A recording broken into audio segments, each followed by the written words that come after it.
keep it loaded, keep it loaded, keep it loaded.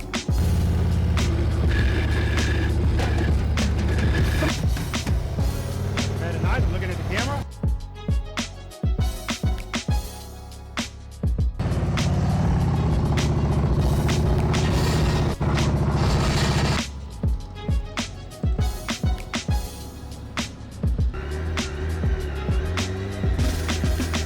Heading on, good, good, good.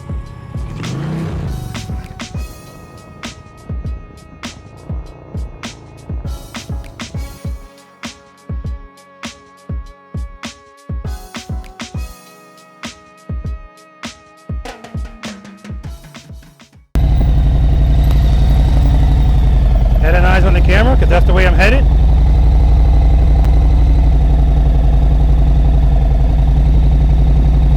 Alright, that's good enough.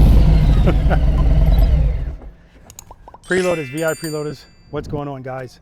Always a pleasure to have you guys here with me, and you know this by now, or at least you should. For those of you that are here for the first time, welcome to you as well. My name's Robert. I'm a retired NYPD Highway Patrol Motorcycle Lieutenant, and the name of this wonderful channel is Be the Boss of Your Motorcycle. And by your motorcycle, guys, I mean all types of motorcycles. I want to make that clear right from the start. Guys, welcome to practice session number 106. Once again, I'm out here in Columbus, Ohio. Huge shout out to Mike Weisenbach for Pro Rider Columbus, right? He is hosting us today once again at the spot where he does his training for Pro Rider Columbus. I often get people to ask me, do I know of any training locations for motorcycles in all kinds of different locations? And a lot of the times I don't, but one place I can definitely tell you you're gonna be able to get some training is in Ohio. Columbus, Ohio. You have, like I said, Mike Weisenbach, that's Pro Rider, and also my Ohio ambassador, Joe Go Motorcycle Adventures, right? He just started doing practice sessions as well. He's in Ohio. So definitely look into that, guys, if that's something that you're interested in. I appreciate the people that are coming here for me today, but when I'm not here and you want some training, I'm not gonna tell you to go to these guys if they're not good and they're not reputable. And they're both V.I.Preloaders as well. I already told you Joe is an ambassador for Be the Boss of Your Motorcycle, so it's good stuff there, guys. Anyway, for those of you that are unfamiliar with what we do on this channel, primarily it's geared towards motorcycle safety, being the boss of the motorcycle, and by that I mean knowing how to properly operate these motorcycles between 1 and 10 miles per hour. That's where bosses are created. And on the practice course, I have 12 exercises set up, but this is not a competition. There's no pressure for people to come out here to do everything out here. All right, I need to make that clear. The goal is to leave here with a better understanding of what you should be doing and what you need to work on. It's that simple. We all learn differently, and so that's why I encourage people, watch the videos, but you have to come out and practice. Like, there's no way around that. Also, make sure you get your information from other resources. You don't want to put all your eggs in one basket. This is not a competition as far as I'm concerned, and what I'm referring to is other people that give instruction on motorcycle operation. Anytime I ever wanted to know anything, I never just relied on one source. Sometimes you're going to realize by going to different sources also that we're all kind of saying the same thing, but sometimes saying it in different ways. Sometimes we are saying different things, but somebody else can say something that makes it click for you, and that's all I care about, is that it clicks for you. A, you practice. B, it clicks for you. Because I know once it clicks, then this whole intimidation feeling that you get, not only of riding slow, but of practicing, you're gonna wanna do it more, and you're gonna wanna share it. And that's just better for the whole motorcycle riding community on a whole. It's that simple, guys. All right?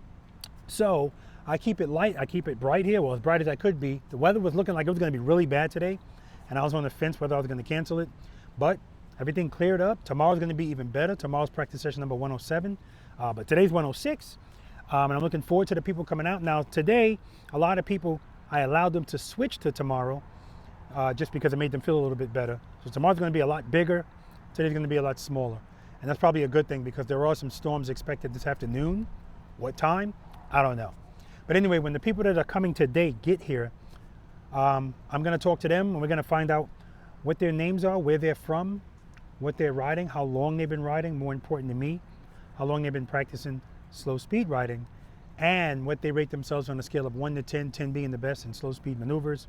As always, that number is for them.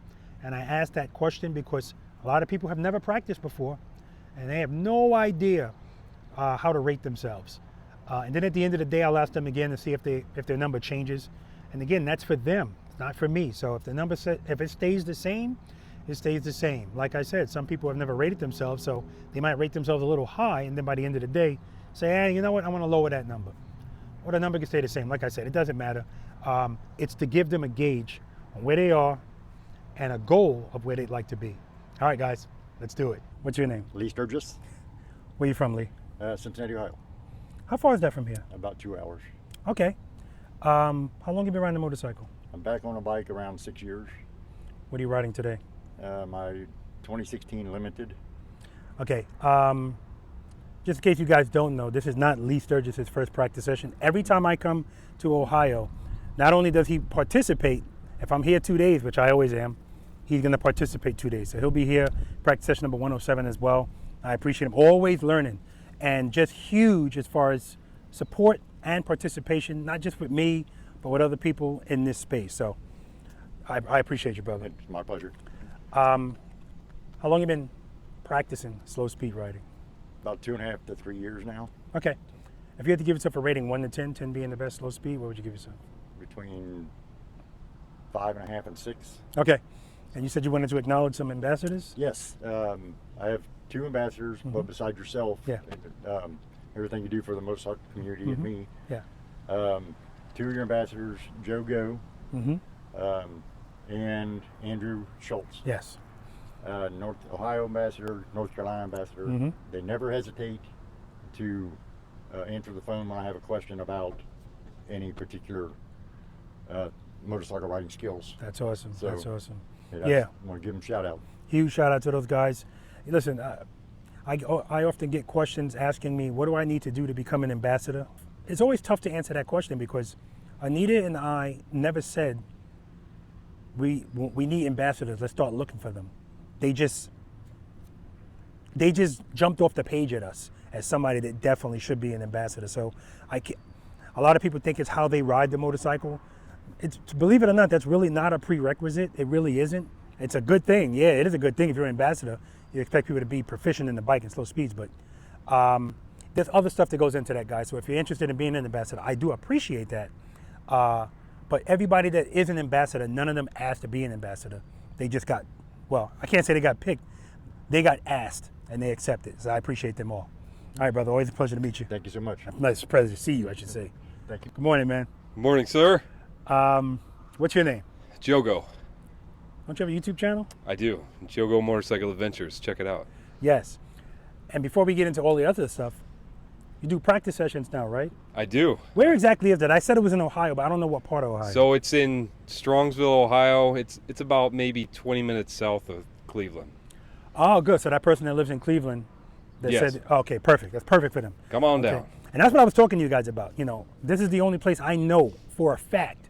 Well, yeah, I'm going to say that without me really thinking about it. It's the only place I know right now for a fact that when somebody says, hey, you know anybody that's doing any motorcycle instruction in this area? I got 2 people. I got Jogo Motorcycle Adventures here in, what did you say? Strongsville. Strongsville? Strongsville. Oh, look at that. Look at the name of that. Strongsville. Strongsville, Ohio. And I got Mike here from Pro Rider Columbus. So I'm letting you know they are reputable, right? And the good thing about Joe is he's got a YouTube channel already, so you can kind of, you know, do your due diligence on it before you check him out. But take my word, Mike is good as well. All right. How long have you been riding the motorcycle? It's going on about 10 years now. What are you riding today? I'm riding, I finally got the name down. Okay. It's a 2023 CVO Road Glide. Yes, beautiful. How long have you been practicing slow speed riding? About 4 years now. Yeah, man. Practicing is an understatement. You know, he's been practicing and practicing and practicing. And like I told you guys in the intro about expanding your learning, you can't just get all your information from one place. And he's been doing it all, doing rodeos, doing slow speed stuff and losing. I'm just kidding. that was rigged because, I mean, they just don't have the routes correct. But anyway, that's neither here nor there. If you had to give yourself a rating, 1 to 10, 10 being the best slow speed, what would you give yourself? I'll do 8. Okay. And Joe, You already heard Lee Sturgis talk about Joe. This is Joe. Joe is my Ohio ambassador, and I appreciate you. Appreciate that shirt. The shirt's awesome. All right, and you're gonna be hanging with us today and tomorrow, right? Today and tomorrow, yep. Good to see you again, brother. Awesome, man. All right. What's your name? Richard, Where you from? Fort Wayne, Indiana. How far is that from here? I want to say it took me about 3 hours last year. Okay, okay. How long did it take you this year? 30 minutes because I stayed at Amy's house. Awesome, awesome. How long you been riding a motorcycle? About 2 years now, a little over 2. What are you riding today? 2006 Electric Light Classic. Nice. How long you been practicing slow speed riding? Much as I can. Good, good. If you had to give yourself a rating 1 to 10, slow speed, what would you give yourself? 4. 4. Okay. Good to see you again, brother. You too. All right. What's your name? Kurush. Where you from, Karush? I'm from Toledo, Ohio. How far is that from here? It's about 2.5 hours. 2 Okay. hours. Yeah. Everybody's pretty much about the same commute. Yeah. How long you been riding the motorcycle? I've been riding for about 4 months now. Okay. What are you riding today? I'm riding a Harley Road King. What year? It's a 2017. Okay. How long you been practicing slow speed riding? I've been riding slow on the road. You know, I would say that 4 months. Okay, here okay. And there. Yeah. If you had to give yourself a rating 1 to 10, 10 being the best slow speed, what would you give yourself? I would say I'm probably a 5, 4. Okay. Yeah. Pleasure to meet you, brother. Hey, nice to meet you. All right. Appreciate it. What's your name? Dodge Phillips, Where you from? Toledo, Ohio. How far is that from here? Well, it's about 2 hours. Yeah, everybody's about 2 hours. This is everybody here has like a little 2-hour commute. How long you been riding a motorcycle? I've been riding a full-size bike probably about 10 years. Okay, what are you riding today? 14 Street Glide. Okay. How long you been practicing slow speed riding? I've been watching your videos probably for the last year. Okay. Last year was a light riding year for me. Mm-hmm. So I've been actually practicing this year. I would say probably a couple months. Okay. If you had to give yourself a rating 1 to 10, 10 being the best in slow speed, what would you give yourself? Probably conservatively about a 2. I'm a little hard on myself. So. Okay. Pleasure to meet you, brother. Likewise. All right. What's your name? Damien, Where you from, Damien? Middletown, Ohio. How far is that from here? About an hour and a half. Okay, good. So far you have the shortest commute. Well, technically no, but not counting Mike, shortest commute. Everybody else is 2 hours, two and a half. How long you been riding a motorcycle? About 12 years of bad habits. What are you riding today? BMW RT. Nice. How long you been practicing slow speed riding? I would say 3 months. Okay. If you had to give yourself a rating 1 to 10, 10 being the best slow speed, what would you give yourself? Maybe a 4, 5. Pleasure to meet you, man. Nice to meet you. All right. What's your name? Mike Weisenbach, Mike, where you from? Columbus, Ohio, 2 miles away. 2 miles away, so he's the quickest commute. And so I was talking to you guys earlier about Pro Rider Columbus and the person hosting us here. Now I'm putting the name with the face. That's Mike. All right. How long you been riding a motorcycle? 40 years. What are you riding today? 2021 Road Glide Limited.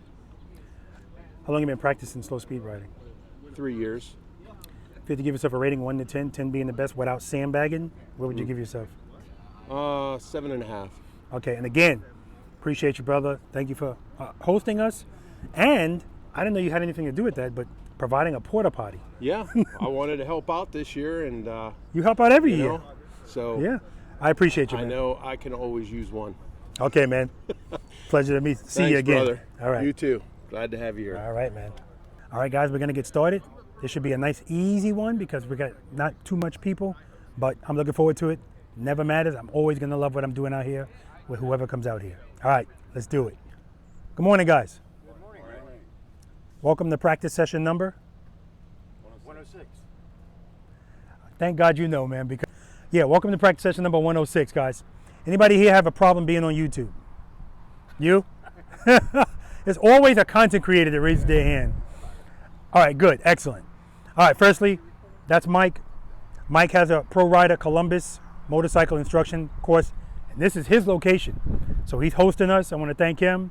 He actually provided the bathroom.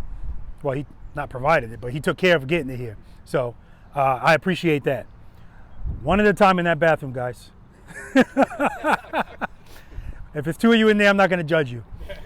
Lee's wife is going to try to put you guys to sleep again today. She bought food. Last time I was out here, it was ridiculous. He had all kind of food. They were laying under the trees. I lost half the people here after that. But thank you, dear. Can she hear me? Probably not. Is everybody here familiar with my channel? Yes. Now, I know you said you've been riding for 4 months. Yep.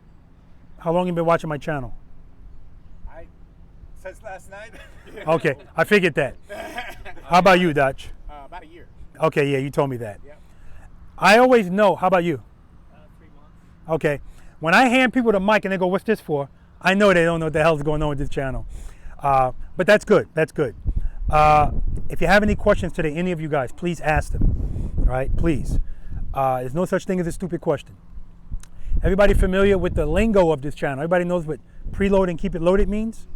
Yes? Everybody knows what the friction zone is? Beautiful, because we're going to be living in it today.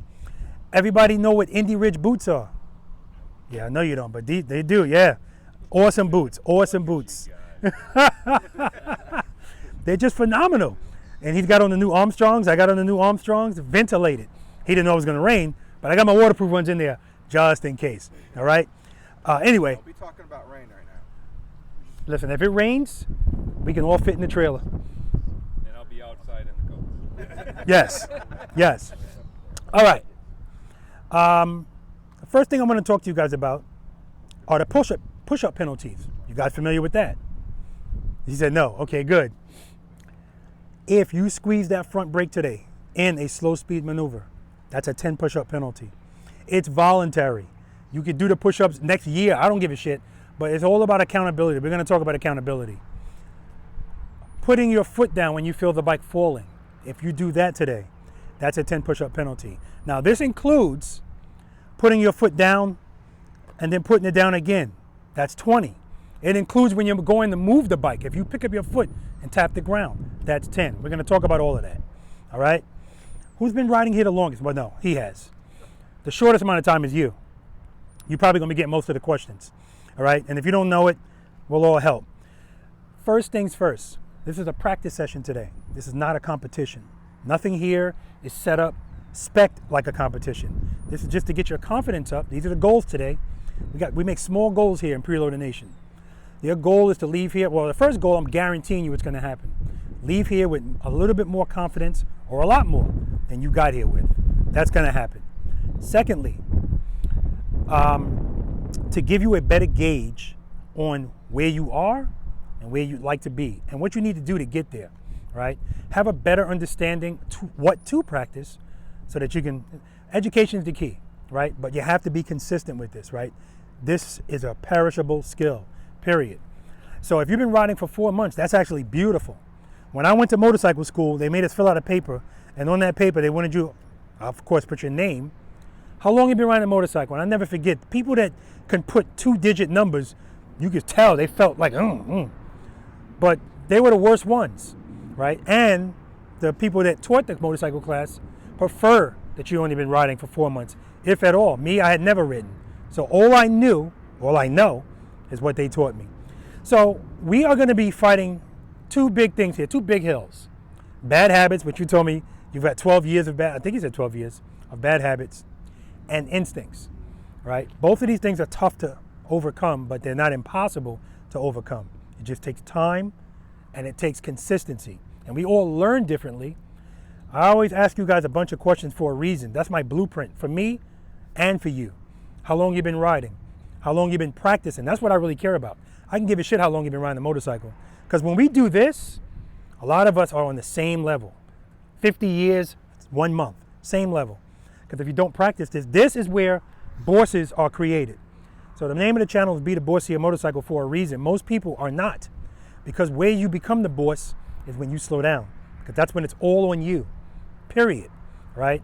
Your level of responsibility goes up, just like a boss.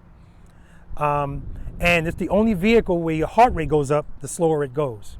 So we want to change that. And the good thing about that is once you get that epiphany moment, and once you get over that hump, that of fear and intimidation, because quite frankly, does anybody here have any physical disabilities that will prevent them from doing anything today? No. That's usually the case. So this is our biggest obstacle. Once we can get past the fear, we can learn, and you can see how this is not difficult. It really isn't. And I don't like to say that often because I don't want to minimize what's going on in people's heads. But anything is not difficult once you learn how to do it. Well, most things aren't. Okay? So we're not splitting atoms out here. We're going to talk about a few things. And remember, whatever fear and intimidation that you have on your motorcycle, the opposite of that is confidence. And so we're going to build that confidence up, and that happens with education, blah, blah, blah, blah, blah. All right. What keeps the motorcycle up at slow speeds? Probably being on the friction zone, right? I like that answer. You got anything more specific for me? Power to the rear wheel. Anything? There we go. He's been watching. That's the word I'm looking for. Sufficient power to the rear wheel. Why is that word so important? Because if my motorcycle starts to fall and I open my hand up that much, that's sufficient. If I wait this late and open it up the same amount, no longer sufficient. It's going to fall. So I want us to remember all the answers that we're giving. What keeps the motorcycle up? Sufficient power to the rear wheel. And I want you to address that feeling of falling as soon as you feel it. And if you address it as soon as you feel it, that's all it is. It's a small movement. Everything we're doing today on the motorcycle, small movements, smooth movements, that's the goal. So we're going to have goals today. I got high standards for you guys, right? We have to have those standards while we're training. This is the place to make the mistakes and figure stuff out, not out there. So I'm gonna be a big stickler about how smooth you're moving with your motorcycle, your head and your eyes, because whatever you do here, you're doing out there, period. I already know it. So you're making turns like this here, you're doing the same thing out there, right? We're gonna talk about that. Okay, so we know what keeps the motorcycle up at slow speeds. We know that we're doing everything smooth, and if we address the falling feeling as soon as we feel it, it's a very small movement. We're gonna be in our feelings today. We're gonna be slow dancing with the motorcycle. And what I mean by that is, we're in our feelings, meaning we're gonna base what we do on what we feel primarily. Also other stuff, what we hear, what we see, but really what we feel. Because the main thing we feel is, oh crap, half the time the bike's moving very slowly, right? So that's what we need to address. What keeps the bike up? Sufficient power to the rear wheel. So how do we address that? Clutch. All right.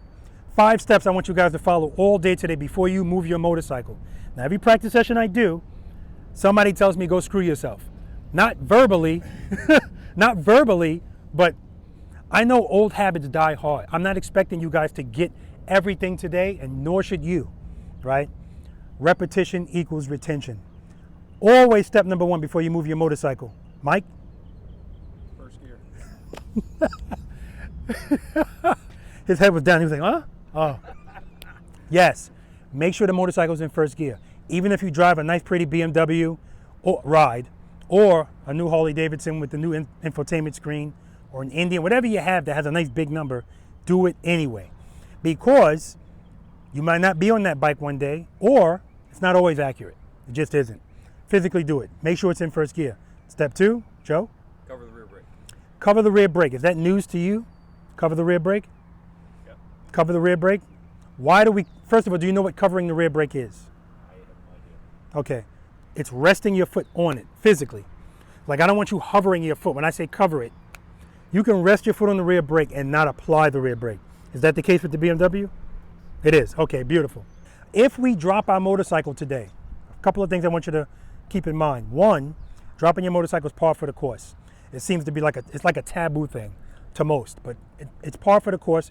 That's why we want to make sure it's properly protected so nothing's going to happen to it. That's 1. 2, if it's falling, I'd love for you to just do this, but I know this takes time because your instinct is to put your foot out. And, oh crap, squeeze, take the power away. 3, if it's, I'm sorry, 2, I didn't finish with that. 2, if it's falling and it falls, when it hits the ground, let it go. Don't hold on to it like it's a cliff and it's going to save you, because you wind up pulling the bike beyond the engine guard, and that's when you scuff fairings. You don't have to worry about that. You don't have a fairing. But let it go anyway, right? Or definitely check out Joe's video when he was surfing on the bike. That's the second time he did it. Last time I was here in Ohio, we were in the maze, and he went down on the bike. Now, if you have footboards, which all of us do except the BMW, you could just keep your feet right on the board. And when the bike comes to rest, step out. I could say that all I want.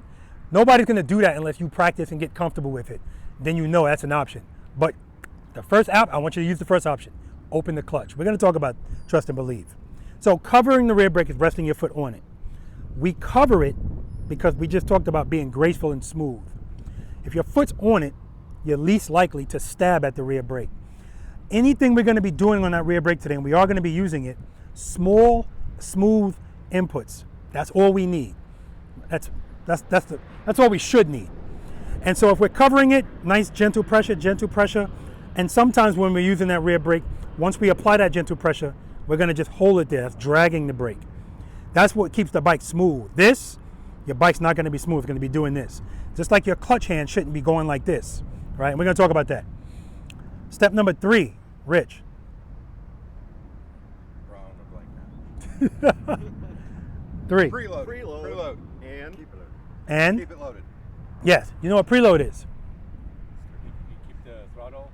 Yes. Preloading the throttle is, well, I'll give you a perfect example. This is my 3rd practice session in a row that I have a BMW in the practice session. How's your idle? Is it high and smooth? And if it's not high, is it smooth? It's a smooth. I'm talking to this.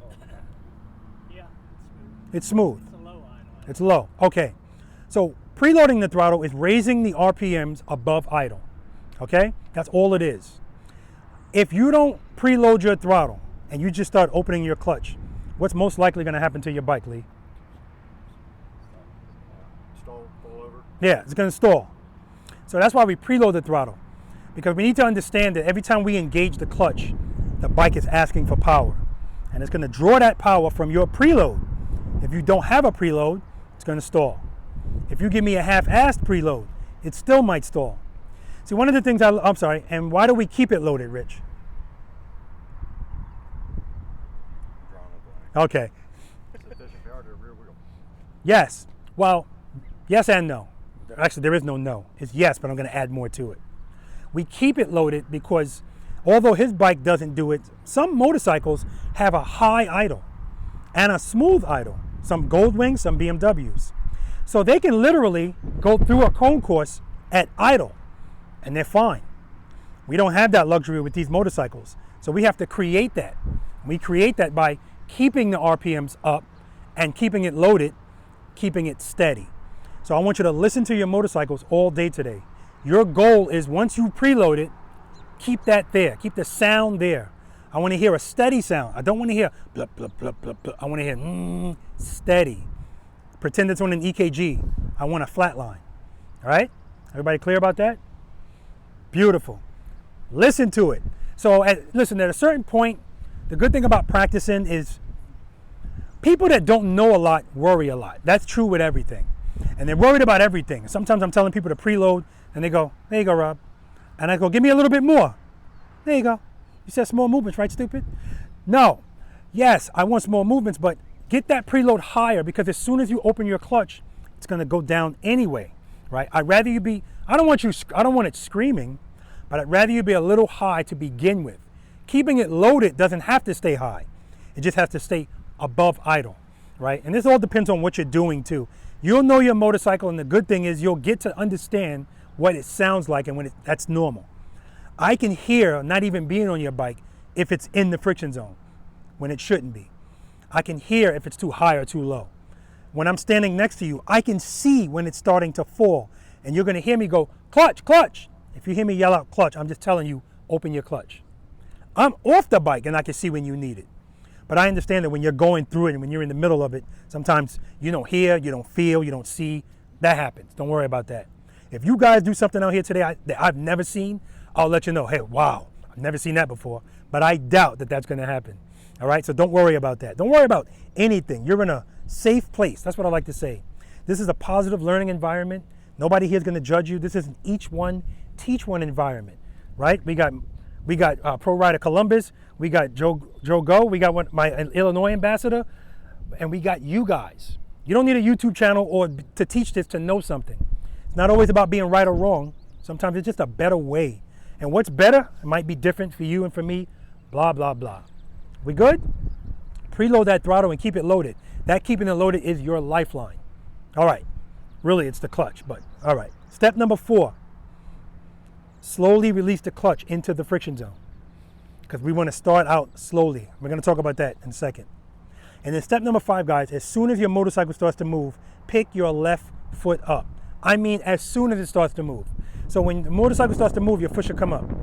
And you know, I'm always looking for smoothness. I don't want to, it shouldn't look labored or stressful to you. If it does, that's fine. I see some people that are like, no. I also see this. They're going to keep their foot on the ground as long as possible. What keeps the bike up at slow speeds? Sufficient power. How relevant is your balance keeping that bike up 2 miles per hour?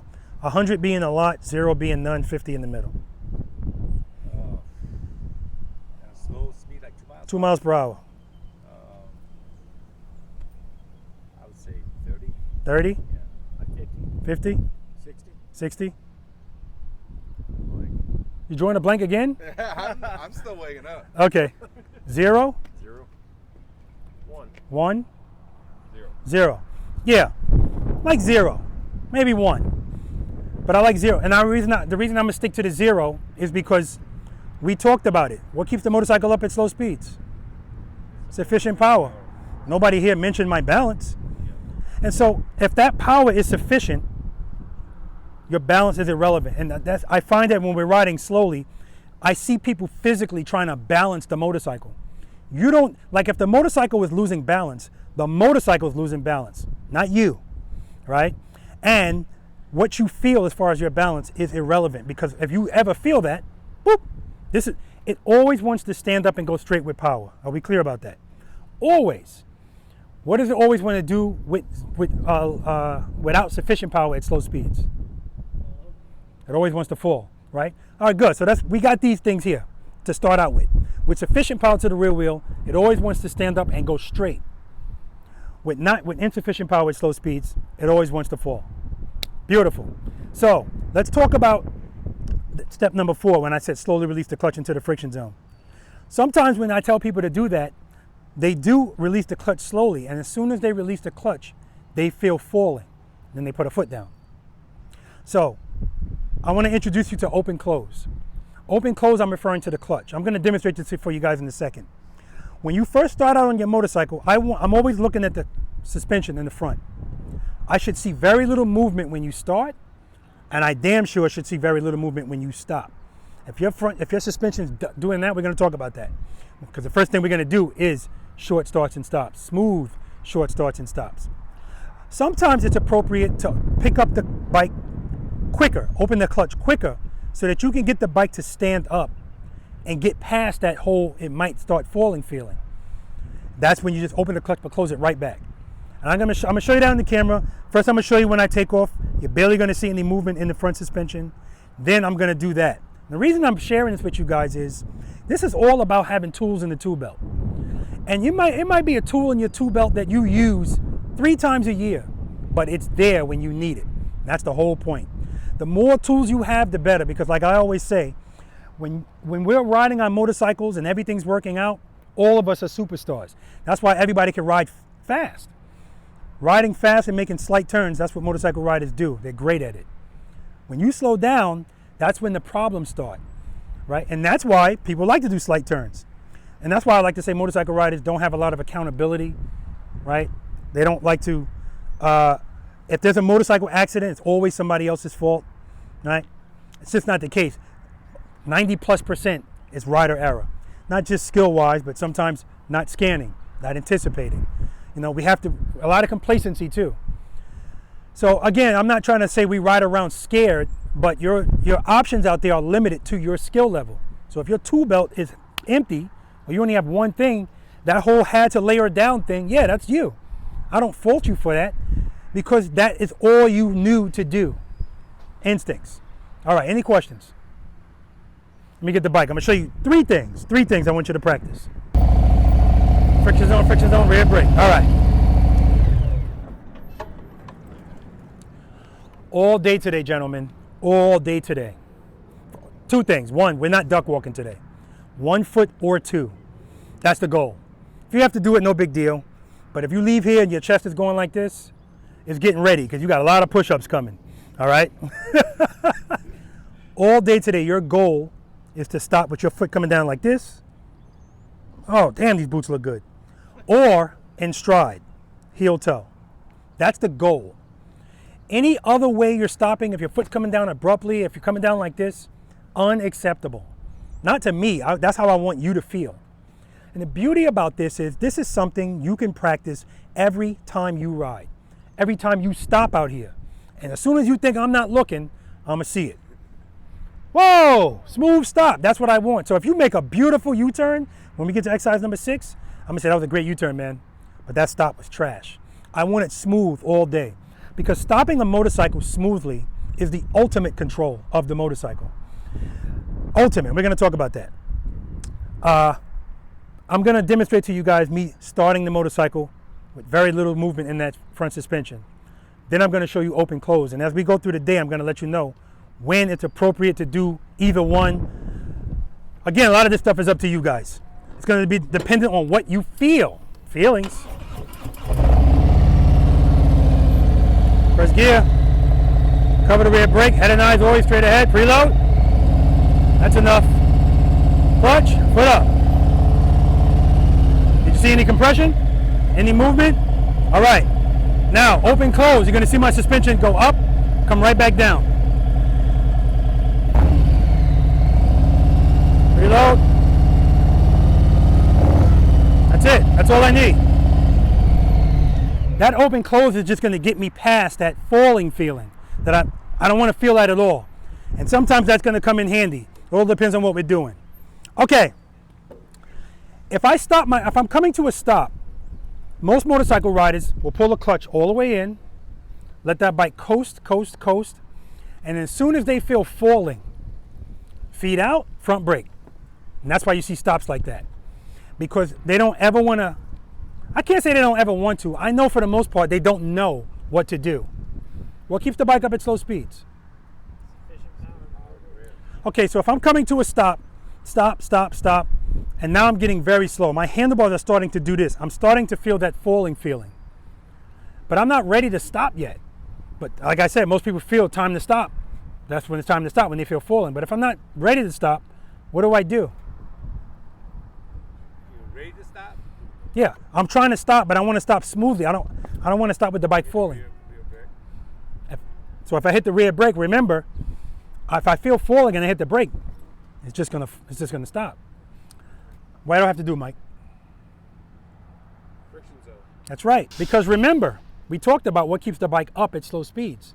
Now it's funny, I think all the way back to practice session number 1, when I didn't have slow starts and stops. I didn't think to do that because I'm thinking everybody knows how to do that. But of course everybody needs that too, because that's when you're gonna be going your slowest, the end of that stop, right? And so if I'm rolling, and now I'm coming to us, I feel the bike starting to go like this, but I'm not ready to stop yet. I have to start opening my clutch while I continue to use the rear brake. It's counterintuitive, so I can understand why people would go, what? I have to introduce what's keeping it up, because the slower I go, the more it wants to fall. And so when you stop your bike today, if you stop and even feel this a little bit, the bike was falling. If your handlebars are starting to turn, that's the start of a fall. It's falling. Power always makes the bars want to go straight, right? So anytime you don't want to turn or you don't want to fall, you need power. So, friction zone. What do we do before we go into the friction zone? Step number 3, preload the throttle. 3 always comes before 4. I'm never going to do this before I do this. And I find that when people come out here and they start not doing these 5 steps, that's when they run into problems. Most motorcycles drop out here because people pull the clutch in. The second reason they drop is because they forget about the preload and they go to open the clutch and the bike stalls. So we talked about that.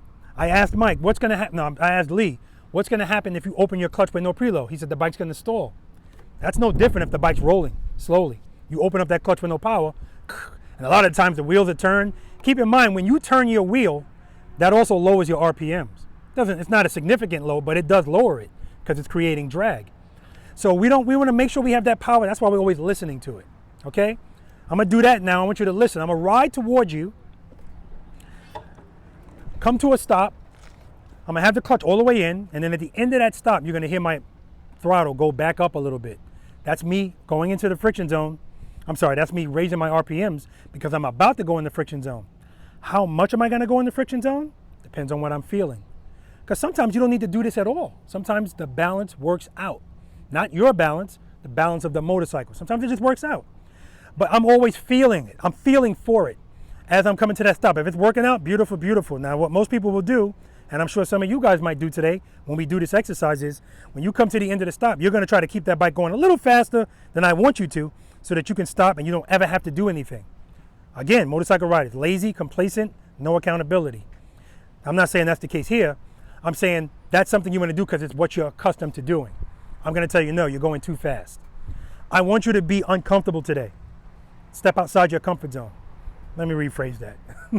I don't want you to be uncomfortable all day today, but I want you to be comfortable being uncomfortable at small moments. That's what this is all about, right? That's how we get better. And when you do something out here and it looks like crap, but you did it, I love seeing that because that's how you learn. All right, I'm gonna ride toward you. Like I said, I'm gonna pull the clutch in, let the bike coast, back into the friction zone. Smooth stop.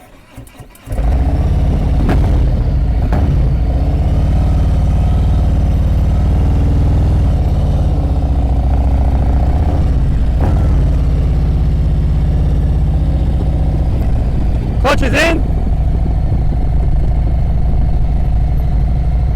Preload, friction zone, friction zone, friction zone, friction zone. Smooth stop. You do it facing you.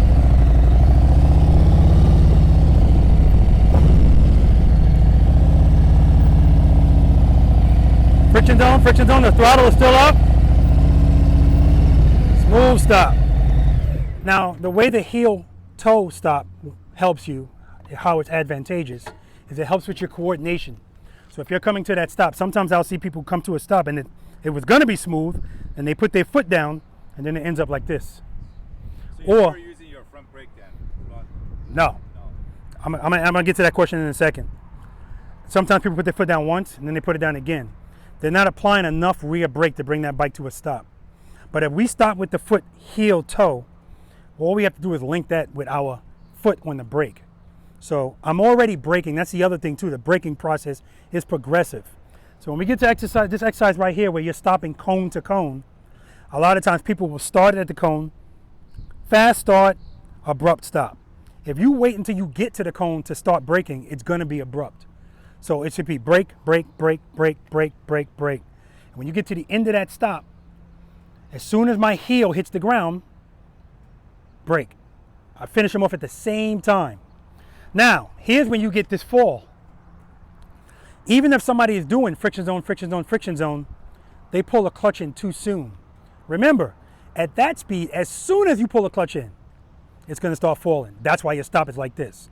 So of course, my goal is when I stop, I want my bike always straight up. Like I said, if it's even leaned a little bit, I don't have sufficient power to the rear wheel. So again, this is where you get to learn your bike. Sometimes you might think, this power is sufficient. The bike's gonna tell you whether it was or not, right? Just like your speed. A lot of people will come out here and I go, all right, I want you to go slow. In their mind, they're going really slow. I'm like, no, you're not going slow enough. You're going too fast, right? You're gonna learn that, right? All right, clutch control. Very important out here. Like I said, smooth inputs. The next thing I'm gonna show you is how you can practice your clutch control. Remember, we want smooth inputs. I'm gonna ride the bike towards you guys. I'm gonna shut it off. And I'm gonna bring it to a smooth stop without the brakes. I'm gonna use the clutch. If I open my clutch hand too quick, the bike's gonna do that. So I gotta open it smooth, smooth, smooth. Now, of course, this is one of those examples where I'm gonna try to keep the bike in some type of speed to make the stop smooth because I have to. I don't have any power to revert to. The bike's gonna be off, all right?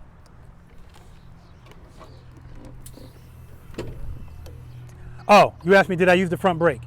No, we're not gonna be using the front brake at all today. I'm not talking about if you're riding across the parking lot, but while we're doing a slow speed maneuver, and we're gonna talk about why. Let me address that now.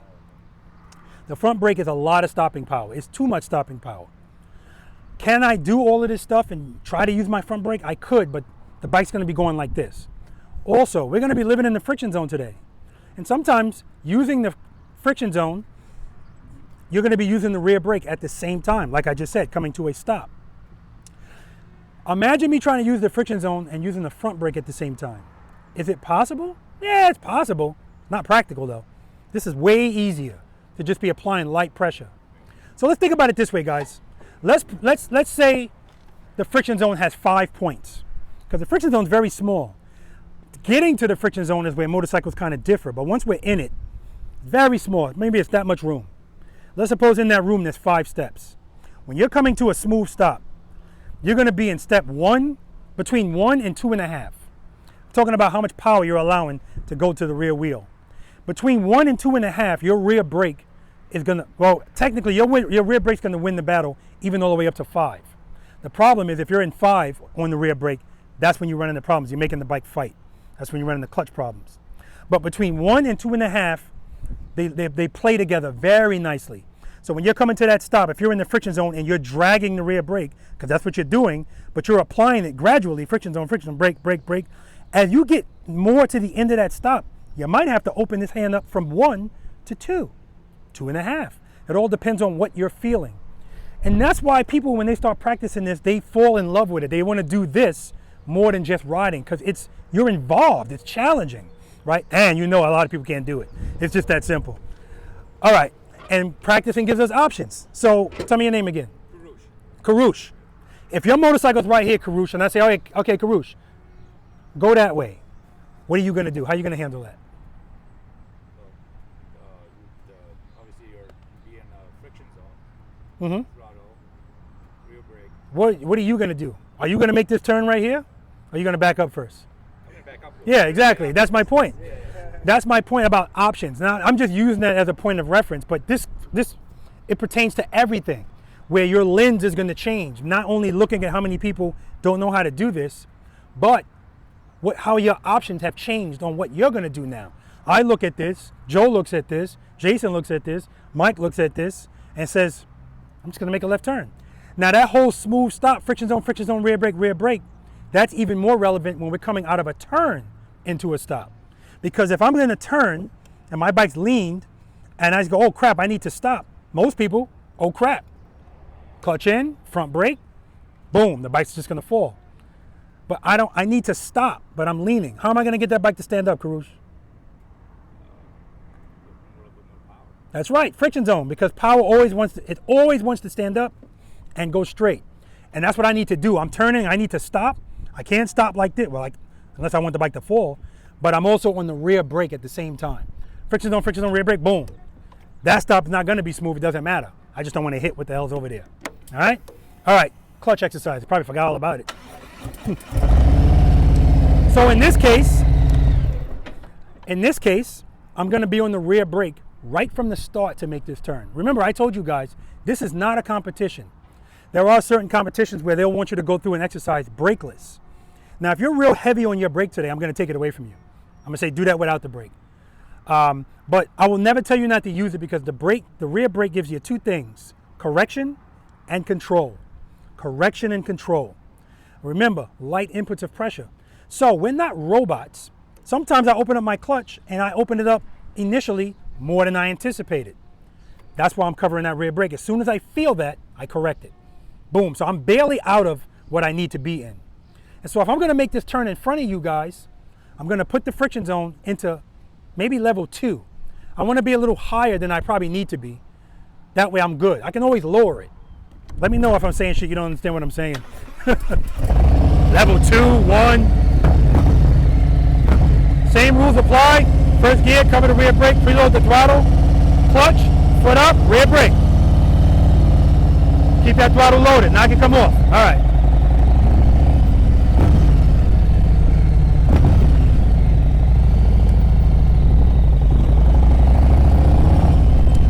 Bike's off. Clutch, clutch, clutch, clutch, clutch, clutch, clutch, clutch, clutch. Ugh. See, I got no power at the end. But you can practice that if you want to practice, if you're having an issue with clutch control. And most people have an issue when we're just trying to figure this stuff out. Because when you're nervous, so the bike's going to be doing all that kind of stuff. All right? All right, enough said about that. Let's talk about the first exercise.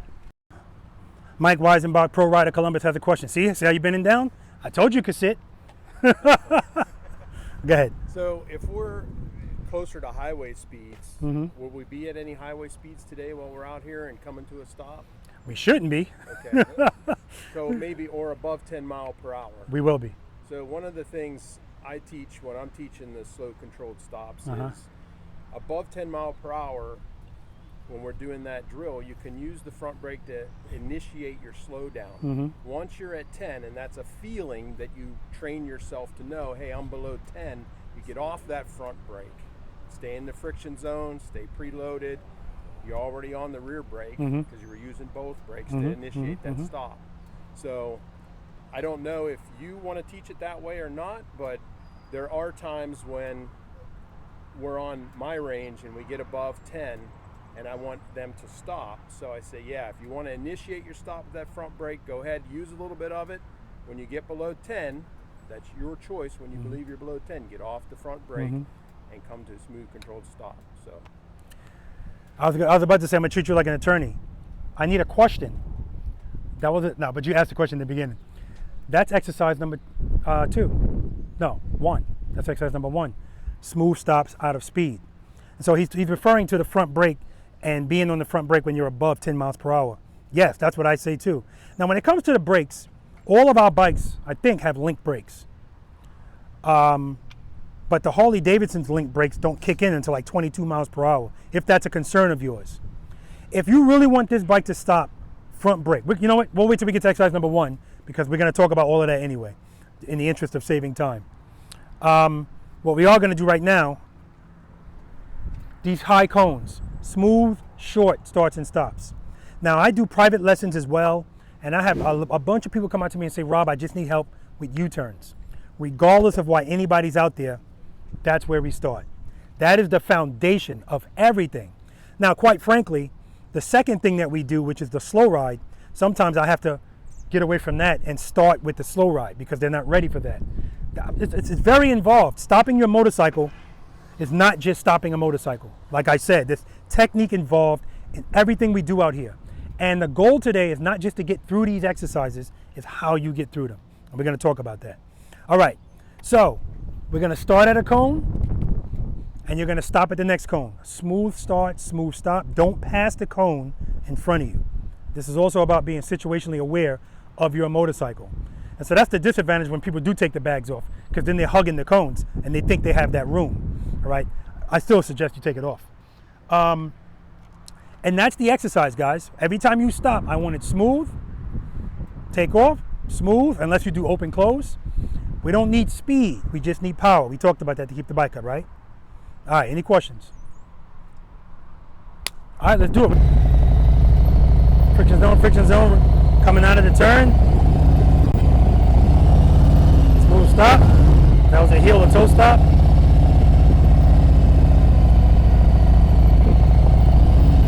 See right there, the bike was leaning a little bit to the left. Wasn't in the friction zone long enough. Stay in the friction zone until the bike comes to an end, a stop. Right there. Now pull the clutch in. Look at the difference. All right, let's do it.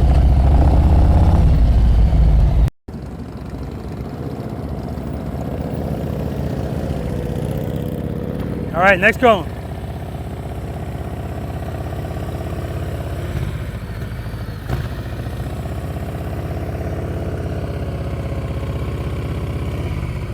All right, Mike.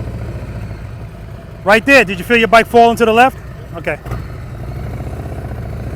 Good. See that correction right there with the clutch? That's open close. Nice. One more.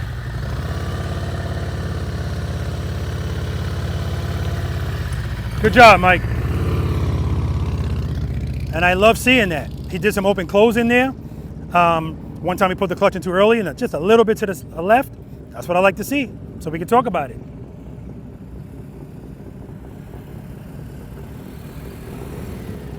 Now I understand, don't stop at those handlebars, turn, make sure they're squared.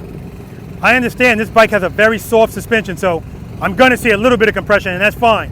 Head and eye, straight ahead. Next cone. Good, good. All right, make sure you keep your head and eyes up. You're looking down. He worked that out. Good, good. Beautiful. Good, see the handlebars, good. Straighten out, good. Make sure you get those handlebars straight when you stop. We're gonna get in the habit of doing that now.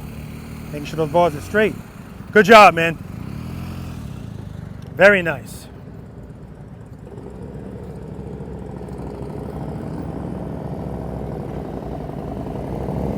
All right, next cone, Joe.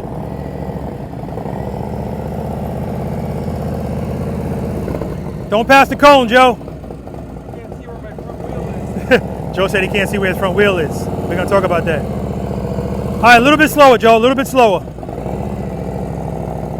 There we go. See, I want him to work through it. I want him to need the friction zone at the end. Perfect, perfect. Do that again. That's what I'm looking for right there. See how much smoother it looks the slower he's going? Friction zone, friction zone. That's what I'm talking about, man. Perfect. That's what I'm looking for. I don't want you going fast. I want you to work for that smooth stop. Don't let the bike do it. All right, next cone.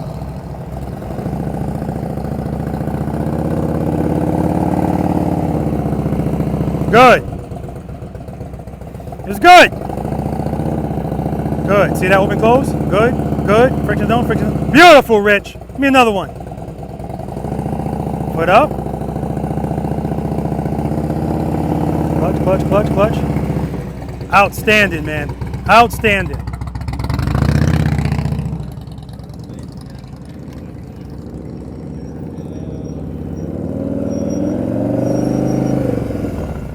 All right, Lee, next cone.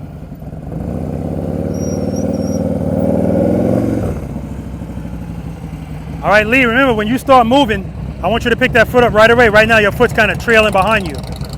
Preload. Foot up. All right, right there, your preload was too low. Preload. More. Foot up. Too much speed right there, Lee. Easy on that rear brake. Clutch. Good. Good. All right, give me another one. Preload.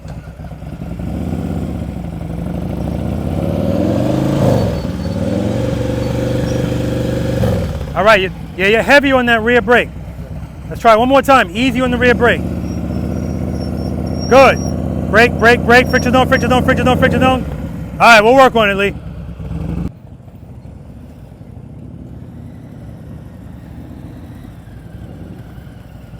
All right, so as you're pulling up, you're looking right here. What are you looking at?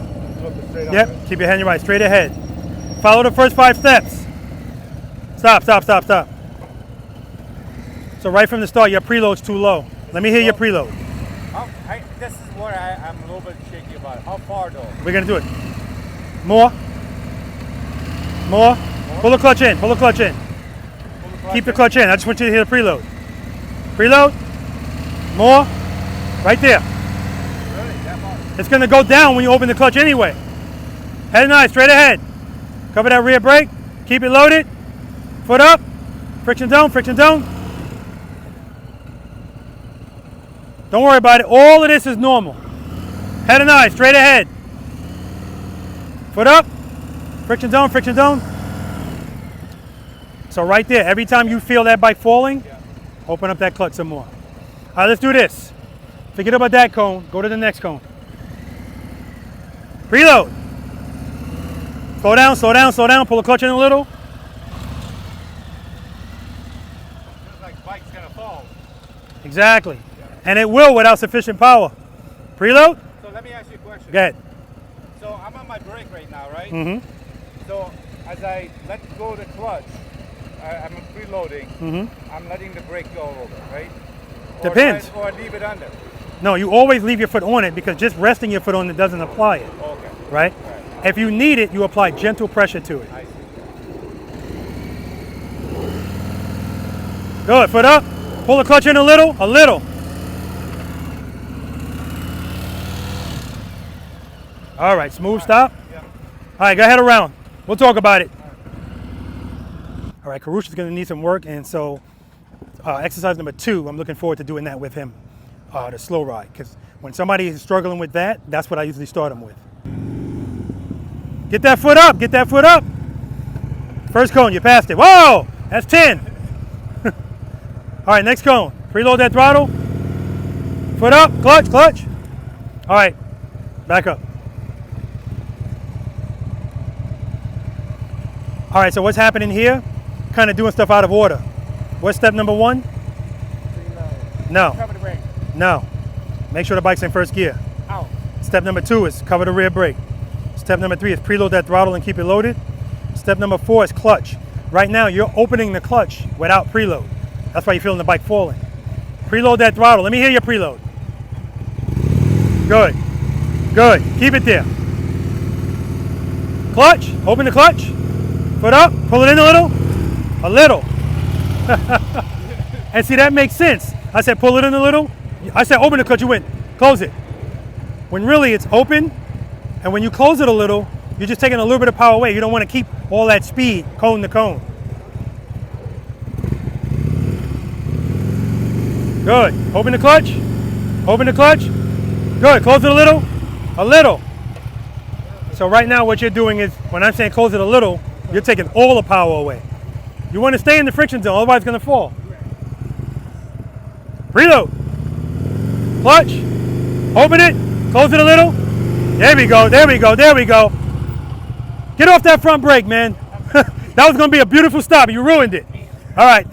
Do that again. Open the clutch. Good. Close it a little. That time you didn't close it a little. You kept it open the whole time. That's why you're going so fast. Open, close. You're good. Open it and then close it a little.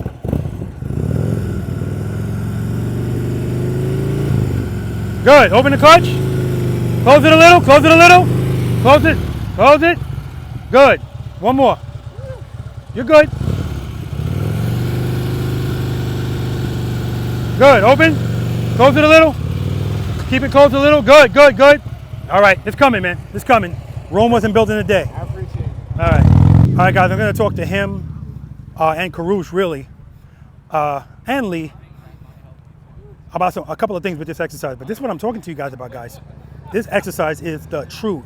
And before you do anything else, get proficient in this.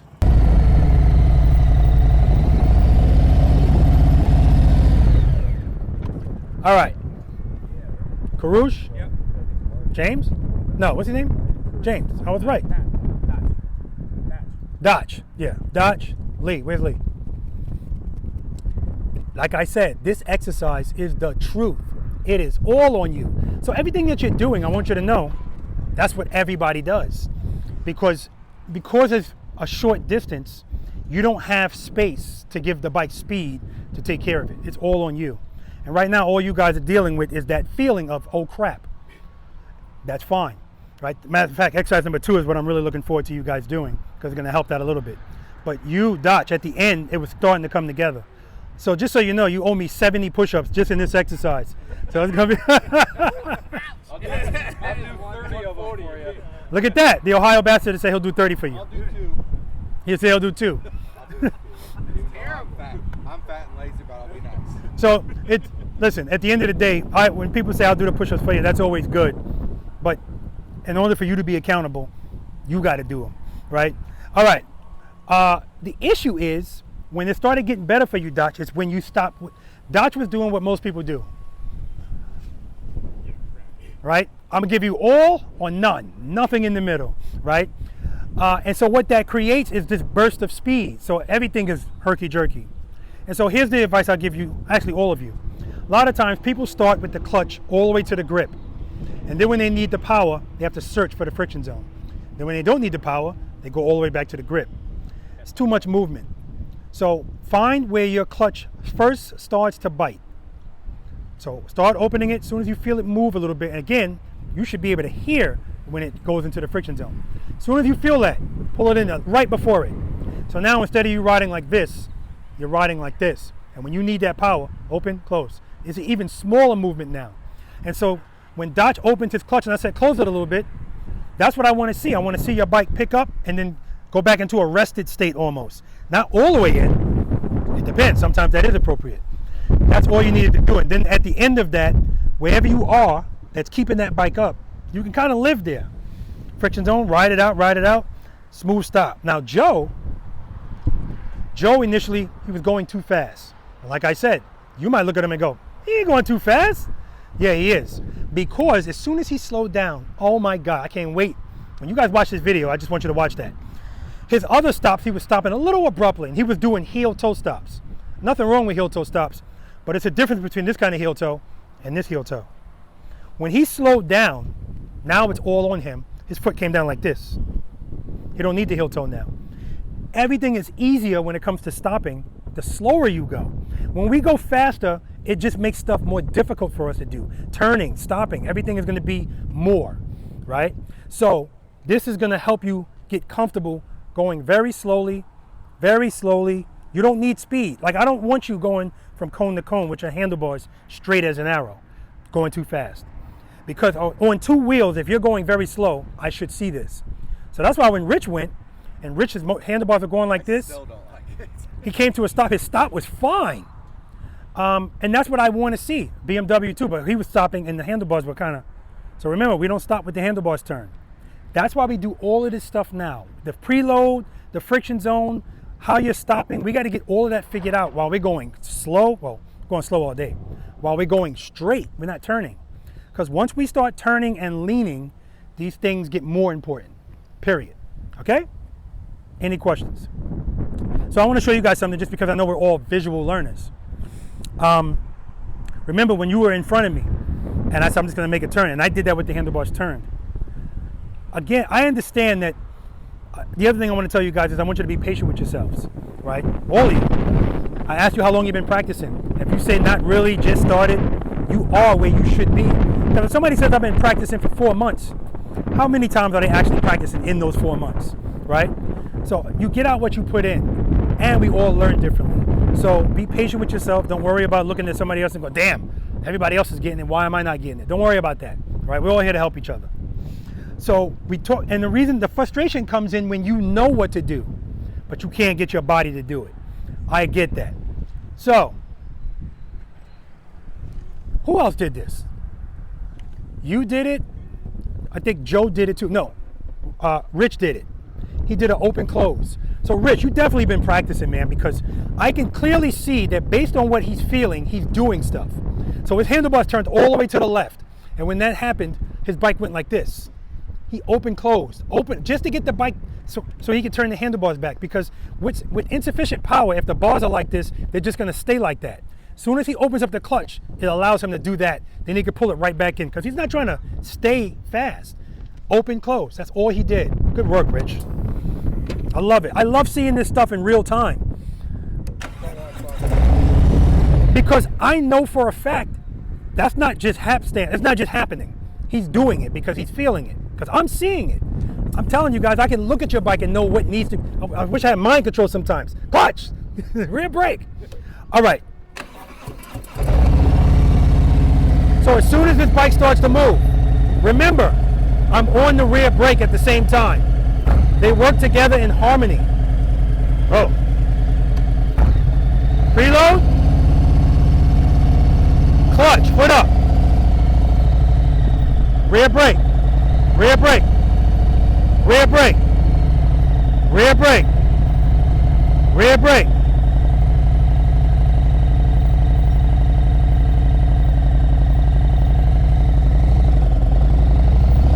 Friction zone, straighten out, smooth stop. So I show you this because I want you to know all that is in that case, because both of you guys, I said preload, give me more. And Cooch was like, really? That's exactly what I was talking about before. It sounds like, no, that's too much. Trust me, it's not, because it's going to go down anyway. What I'm doing there is I find a good spot in the friction zone. I'm listening to that sound. Wherever my hand is, well, where my preload is, keeping it there.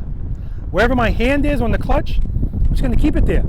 And because I'm starting on the rear brake, let's say I'm at level 1 as far as the friction zone. Now I know I can come on and off the brake if I need to easy. So all I'm doing is bringing the bike to a stop.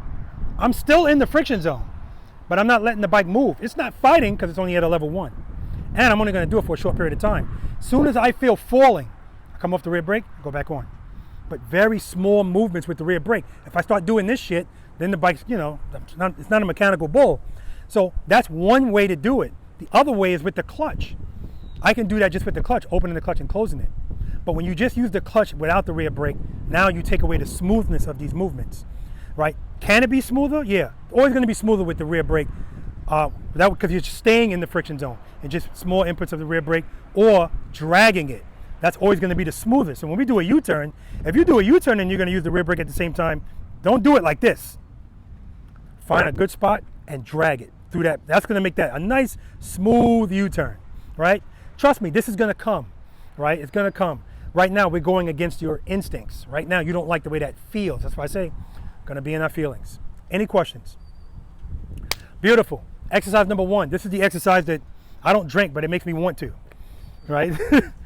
This is going to be smooth stops from speed. I'm going to be right here at this first cone. You guys are going to go, oh shit. The more space I give people, the worse this gets. You guys are going to go down there. I don't care where you go. Don't go all the way to the other end of the parking lot. This is not about speed. The purpose of this exercise is I want to get you to come to a smooth stop, just like I wanted you to here, even coming out of speed, right? Even coming out of speed. Because right here, the reason I want you to go so slow is, again, I told you in the beginning, I need you to be a little uncomfortable. I need you to need the friction zone coming to the stop. So we're going to create that by going very slowly. That's what this exercise is primarily about, and you being comfortable in that. All right, trust me, that's going to come up a bunch of times, and we'll talk about it. You guys are going to go down there, ride toward me. I'm a stop sign. Stop at me. So, I mean, most people, man, I can't say that. Just stop smoothly, the same way you were stopping there at the end of that stop. So initially, I want you to go up to second gear, all right? Who here practices emergency braking? Okay, good. I appreciate your candor if you didn't raise your answer. So what does that entail? We're using both brakes. We're not grabbing or stabbing, smooth inputs, and we're using all of it, right? What else are we doing? Downshifting. Okay, and so that's where these skills come in too, right? Because if we're riding on motorcycles, like I say, we're all superstars when nothing's going wrong, but one of the things we practice for are uh-oh moments.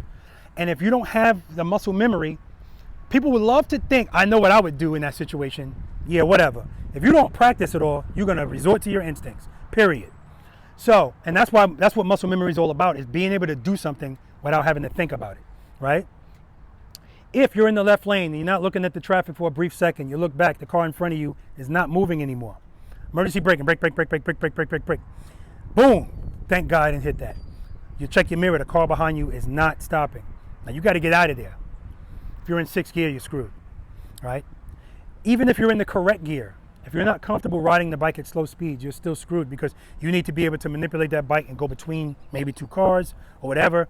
That's where all of this stuff comes in. The turn I made right in front of you guys, that kind of stuff, right? Okay, so in this case, your front brake initially, that's what you're gonna start stopping with, and you're gonna downshift. By the time you get to me, you're gonna transition from that front brake to the rear brake only. When are you gonna make that transition? You can make it right before you put your foot down, but it should be smooth. Like I see people coming to me and all of a sudden I see their bike go because they just let go of the front brake. Come off of that front brake, rear brake, smooth stop. And what I'm referring to is, some people say I ain't doing no push-ups, and I see them on the front brake 25 miles per hour. Now, if you want this bike to slow down, and here's the other thing, when you come to the end of that stop, I told you I want it like this, but some people go, I'm still looking at that front suspension. If I see this, use that front brake and slow that bike down. Slow it down. Again, the faster you come to me, the more you have to do. All right, not about speed. You could be on the front brake, and as soon as you start bringing your foot out, you can come off of it then. It's up to you. It all depends on your speed. If you slow down way before you get to me, then you don't need the front brake anymore. Get off of it, rear brake, bing. That's what I'm looking for. Any questions? Every time I do this, nobody has a question and somebody screws it up. We'll see who it's gonna be today. Watch, it's gonna be Joe. I'm kidding. All right, anybody need a demo? You do, okay.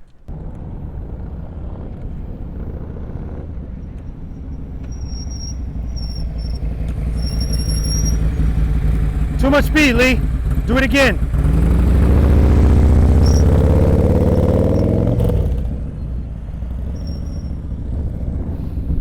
All right, front brake, you should be slowing down. More front brake. Beautiful. Usually that would be the penalty box. That's the you did it right box now. Front brake, front brake, front brake. See, too much speed. You got to get that bike slowed down. You came up the front brake too early. Do it again.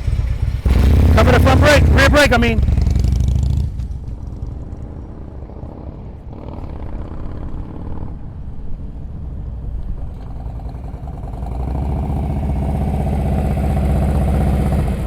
Beautiful! Oh my God! Because he was going fast too, but he slowed it down nicely.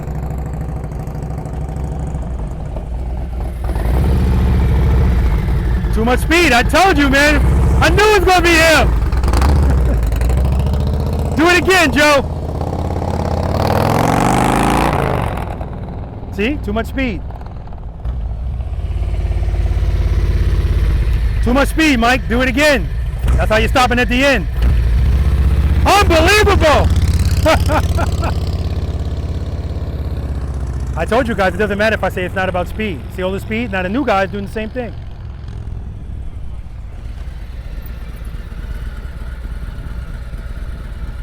Cover that rear brake, cover that rear brake. Follow the first 5 steps. Reload. Clutch, clutch, easy with the clutch, nice and easy. Nice and easy, easy on that rear brake. Light pressure.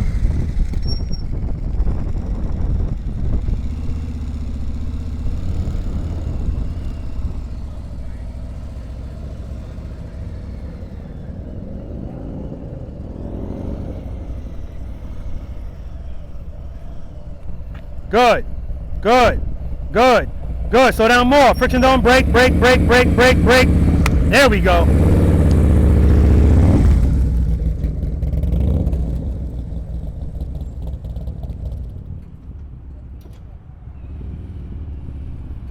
Front brake, front brake, front brake, front brake, front brake, front brake. You're not even on the front brake. Okay, Paul. Cover that rear brake. Good. Make sure you're in first gear.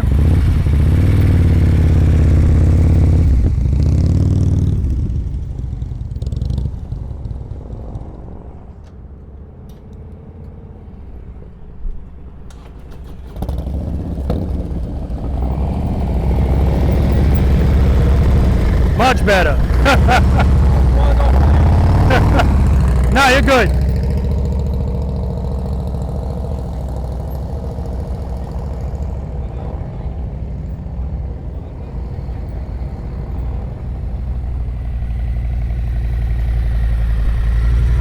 Wow, who are you? Thank you, good job. I told you guys, I told you. All right, we're gonna talk about it. I told you. I told you. And when Lee first went down there, my mistake, because I told him, no, go back a little further. If a motorcycle rider sees space, space equals speed, right? The issue is, well, see, this depends. The issue is, Joe, Mike, you guys would do it, and then the fairly new guys go, oh, that's how you do it. Now they're flying at me too, right? I had the same problem with Andy. My ambassadors, just, when it comes time to do this, they say, I'm gonna go real fast.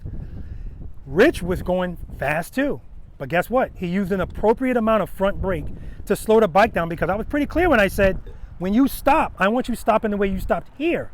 None of you did that. All of you were like, negative. I want it smooth, and the only way it's gonna be smooth, you gotta slow down appropriately. I also said, I'm a stop sign. How many of you guys accelerate that hard to a stop sign? Probably all of you. Hey, Robert. Yes. I came off my front brake. Too early. Okay. Yeah, because as I'm looking at you, I'm saying to myself, brake, brake, brake, brake, brake. If you're still coming fast, all you're doing by delaying that braking is making more pressure on yourself to do more at the end of that stop. When Joe came the second time, he's still going fast, but now appropriate braking, Mike too, got him to the speed now where I want you to need the friction zone at the end of the stop. That's how, just like over here. And when Lee came back second time, as he's coming towards me, slow down, brake, brake, brake, and then I heard the RPMs go up. So your stop was better there than it was here. And again, that's the same reason why when we do exercise number 4, people do better going straight through than doing it from a stop. Nothing's really changed except the fact that now you have less room and your mind's playing tricks on you. All the stuff we're doing is still the same. All right, any questions on that? I say it all the time, guys. I'm gonna say it all day if I have to. Anybody can ride a motorcycle fast.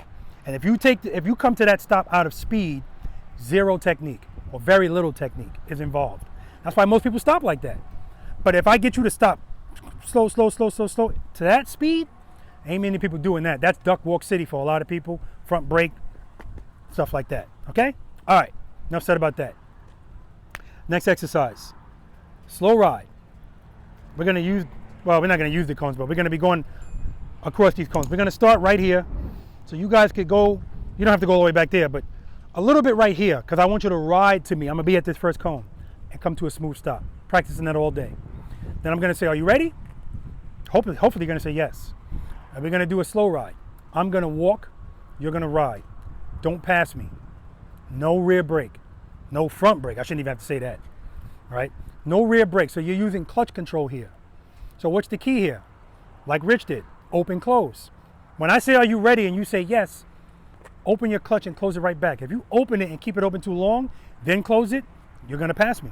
Because I already told you, you can't use your brake to slow you down. Right? And I don't want you to, I know I said address it, the falling feeling as soon as you feel it, but don't panic right now. If you open it, I felt it, you're still going to pass me because you're opening up too much. Open, close, work it out. Work it out. I don't care if your bike doesn't have to stay straight. Work it out. And when you need power, open, close. That's all you're doing. You do that, you'll be fine. You'll never pass me. Any questions? No brake. No brake. Just the clutch. Anybody need a demo? Yes, okay.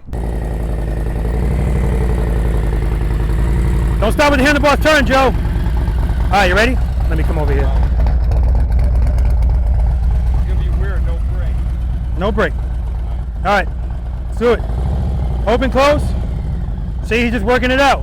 When he needs the power, open, close. All right, thanks. Now, what else are you noticing?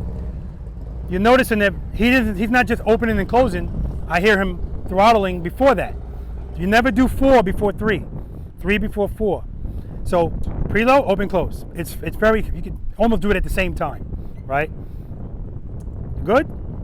You sure? If you're not, let me know. Try it. Give it a go. All right, let's do it.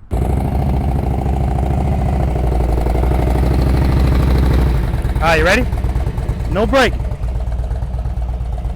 All right, let's do it.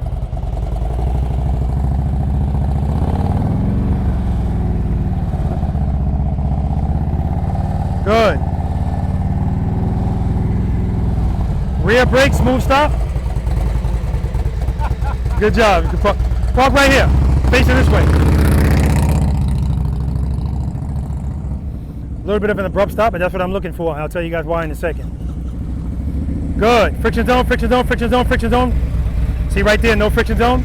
You just let the bike coast and then that's why the bike is stopping like that. All right. No rear brake. All right, let's do it.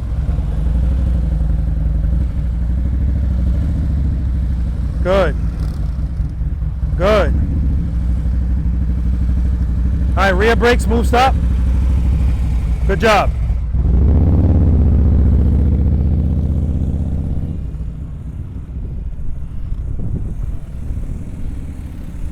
Smooth stop, smooth stop. All right. I know it's soft, but that was because it wasn't smooth. Too much speed. All right, let's do it. No rear brake.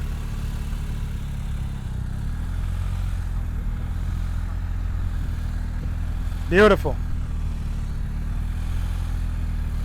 All right, rear brake, smooth stop. Good job. Slow down, slow down. Keep it slow. Good, keep it slow. Good. Good. Stay in the friction zone. Rear brake, rear brake, rear brake, rear brake, rear brake. It's coming, baby. It's coming. You ready? All right, let's do it. No rear brake. No rear brake.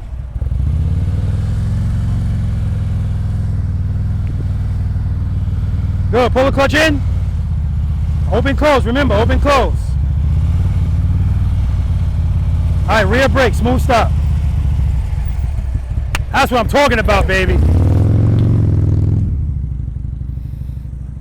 He's staying in the friction zone until the end of the stop. That's the key. And it's actually, his throttle's steady too. It's a nice level. Smooth stop, friction zone, friction zone, friction zone. Yeah, you're bailing at the end. Don't worry about it. All right. Stay in that friction zone. And when you get a chance, change these bars. Way too low for you. Is it too low? Yeah. Way too low. How tall are you? 6'4"? 6'4", yeah. Way too low. All right. And when we start turning, you're really going to see the deficiencies. All right, you ready? Cover that rib. Don't cover it. No rear brake. Just put it on the footboard. Put it on the footboard. All right, you ready? Preload. Head and eye, straight ahead. Open the clutch. Open it, open it, open it. Close it. All right, stop. Let's back you up. So right there, you're opening the clutch. Yeah.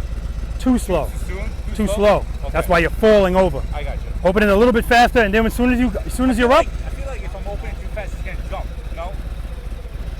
Well, usually that's why we're covering the rear brake, but we're not here. Doesn't matter. You're going to open it. You're not popping it open. Yeah. You open it up faster and then pull it back in. Not all the way. Well, yeah, all the way. Pull it all the way in. Put your foot on the footboard. Open it. Open it. Open it. Open it. Open it. Open it. Close it. Good. Open it. Open it. Open it. Keep that throttle loaded. Close it. Good. Open it. Keep the throttle loaded. I don't hear preload. Good. Good. Just like that. Good. When you open it, instead of putting your foot down, open it.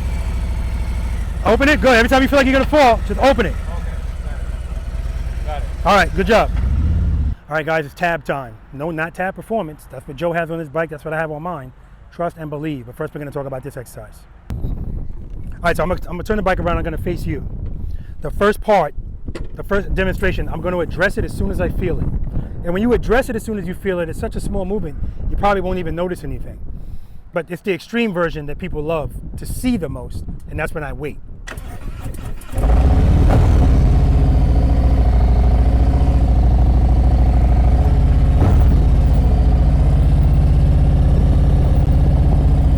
Friction zone, friction zone, friction zone. Rear brake. First gear. Cover the rear brake. Preload. Head 9 straight ahead. Open up my clutch. Take my foot off the brake. See it's moving? Right there. Not here. Right there. Foot up. Smooth stop. As soon as I felt it starting to fall, I addressed it. That's why you don't see a whole, you really don't see anything. All right, let's do it again. Rich repositioned his feet. I'm not going to do it from here, Rich. He's ready to run.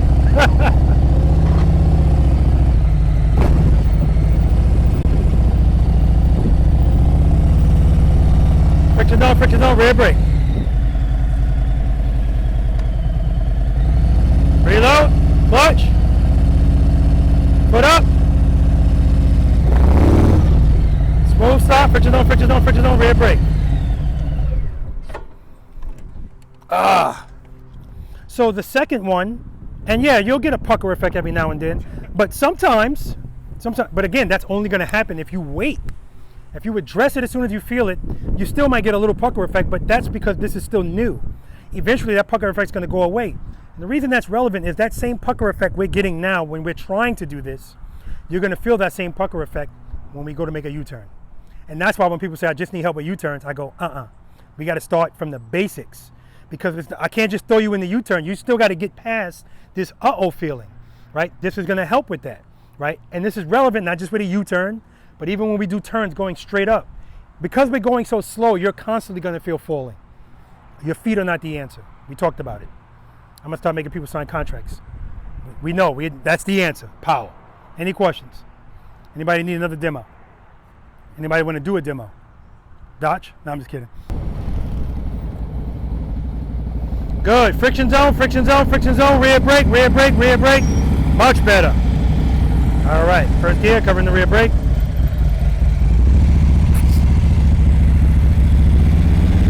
Foot up. Clutch. Smooth stop. Woo! Beautiful, Lee.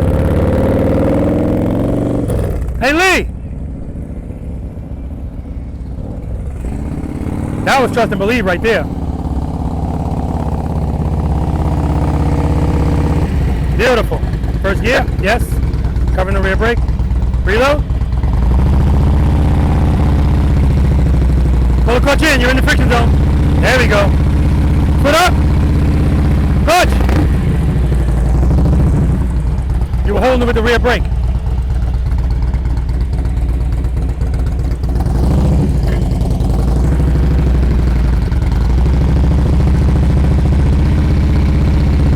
Foot up. Stop. All right, do it again. No, right there. Do it right there.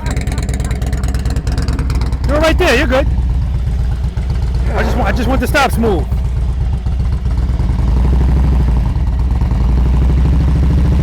Pull the clutch in. Pull it in some more. There we go. Foot up. Clutch. All right, go park.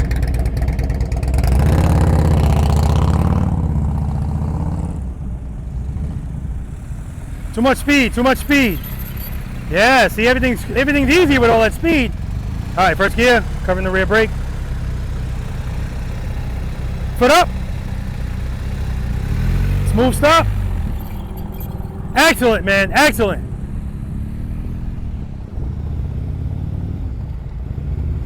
Good, keep it slow. Good. Friction zone, rear brake. It's getting better, it's getting much better.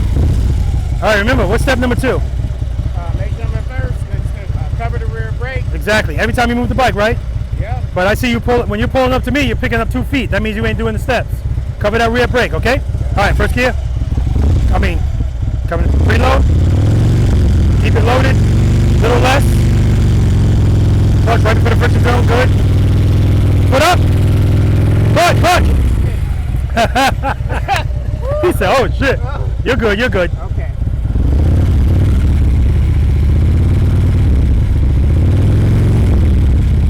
Make sure it's not moving. Pull the clutch in.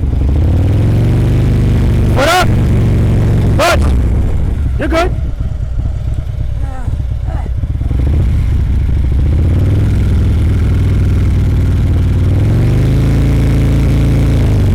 Foot up. Clutch. Smooth stop. Well, that's a good stop. All right. That's good. I let out the clutch too much. Well, no, you didn't. You didn't keep it loaded. We're going to talk about that. Remember we said if you open up the clutch without a preload, what's going to happen? That's what happened. That's all. All right. You can head over there. Good job, man.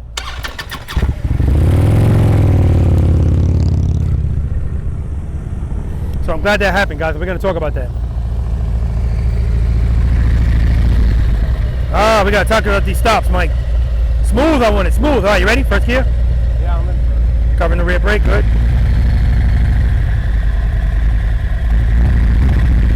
Reload. Foot up. Smooth stop. Nice, Mike. My ambassador, Ohio ambassador. The Ohio ambassador should be going first on every exercise. He's going 9th, and there's only 5 of us. Sorry. All right, I'm kidding, man. Ready? Foot up.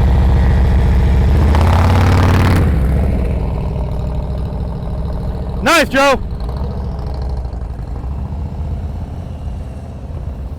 His smooth stop was off camera.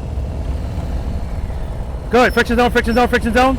See right there, you're coasting to the end. Yeah. That's why it's falling. Okay, sure. You got to stay in the friction zone all the way into the end. Yeah. And when you put your foot down, then squeeze the clutch in. All right. So we're just First gear, make sure you're in first gear. Make sure first gear, yeah. okay. Cover the rear brake.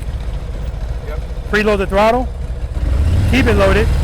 Clutch right before the friction zone. Start opening it. When you feel it starting to move, pull it back in. Pull it back in a little bit. Just a little. And when I say foot up, pick up your foot. Make sure the bike's not moving. When you feel falling, open up this hammer. Keep that throttle loaded. Come to a smooth stop. Pull the clutch in. Whoa, what are you doing? What we have here is a failure to communicate. So you said pull the clutch. I did pull the clutch in, but And hold it there. You're not opening up your hand until I tell you foot up. You're not moving till I say foot up. oh, I got When I say foot up, pick up your foot it. Yeah. without the bike moving. Without bike moving. Right? When you feel falling, then open the clutch. I said, what we have here. All right. I heard you. I know. All right. So throttle. Keep it loaded. Give me some more. clutch right before the friction zone. Foot up. See, keep that throttle loaded. Easy on that brake. Smooth stop. Friction zone, friction zone, friction zone. All right, good. That's coming together. I like what I just saw. Now, he might have went off the camera a little bit, but he could have stopped the bike right there, but it wasn't ready to stop. So he just kept it moving a little bit until he could smooth it out. So we're going to talk about that. We're also going to talk about what happened with Dodge. All right, let's do it. When you're holding the clutch, are you having all your 4 fingers on the clutch? Good question. And see, that's why I said to him, wait until we're on camera. It's still on, Jason. Wait until we're on camera to ask the question, because people all over the world watch his videos. And trust me, somebody else has that same question.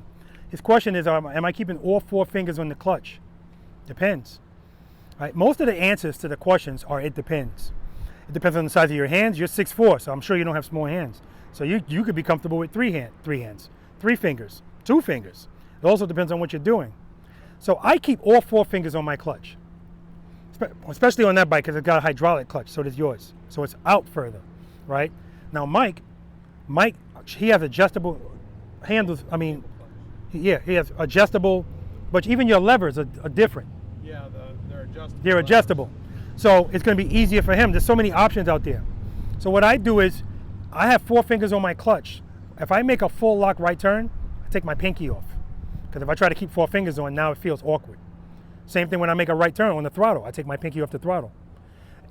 Sometimes when I'm dealing with somebody and I'm seeing they're having an issue controlling the clutch, and I look, they got 2 fingers on the clutch. Get another finger on that clutch, because they don't, so it all depends on what's comfortable for you. Okay, that's the short answer. Whatever most comfortable for you. All right. Before we talk about this exercise, I got to acknowledge 2 things. One, your stop just now. It's already coming together. Oh my God. I don't know if you see it, but I do. Because when I said come to a smooth stop, I'm expecting you to be like, ah, and it's going to be an abrupt stop. But I heard you in the friction zone, and I saw that you said, you know what? It's not ready yet. So you just kept going until it got ready. That was beautiful. That's what I want. Yeah, see? That's what I want.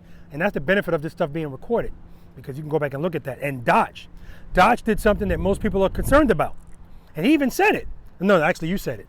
You said, I feel like if I open the clutch quick, I'm going to lose control of the bike. That's why we do that stuff there. So Dodge's issue wasn't the clutch going out too quickly. It was not keeping it loaded. Remember, from the start, we said, what's going to happen if you open the clutch with no power? It's going to stall. That's what happened to him. Foot up, he opened up the clutch, no preload. That happens all the time in that exercise, just so you know, Dodge. All the time. Because people are so focused on that whole foot up thing, they forget about this and it just goes down. And it's almost simultaneous. Foot up, clutch down. Throttle down, clutch open, stall. And because you popped the clutch, that's what made it extreme. But I'm glad you went through it. I wish you went through it. Once again, I need you to feel it and say, that wasn't a big deal. Because if his bike didn't shut off, it just would have kept going straight. And he could have just stopped it with the brake. But that's why we do that stuff while we're going straight. Because once we start turning and you do that, it's a different ball game, right? All right. Any other questions on that? That's something that you can practice anytime in a controlled environment, and I want you to practice it. Even better if you can get somebody to say foot up to you. But even if that's not the case, just riding very slowly, like exercise number 2. If you're doing that, and try to almost come to a stop, and then if you feel falling, open up the clutch. That's still trust and believe. Just a less extreme version of it. All right, exercise number 4. I said I was going to stop saying this, but I'm going to say it anyway. This exercise has the highest failure rate.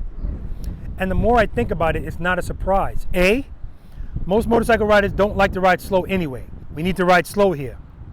B, we're not leaning in this turn. We're treating this like a gravel road. Remember I told you people worry more than know little? Well, that's why people don't like gravel on motorcycles, because they don't know how to ride in the friction zone. If you do, no big deal. C, I should have did this by number. I'm switching over. 3, we are turning the handlebars. Now, this is the first time we're turning all day today. And we're turning with the bike straight up. So this is why people don't like this. And we're turning further than this. And think about it. Most motorcycle riders like to ride fast, right? What's the furthest you can turn your handlebars at speed? Like that. If it's really fast, you're not even doing that. You're just kind of pressing the handlebars, right? This is foreign to so many people. this is when you're gonna see the deficiency in your handlebars, because you're literally like this. And so when you go to turn, yeah, all kind of stuff's going on, right? No big deal.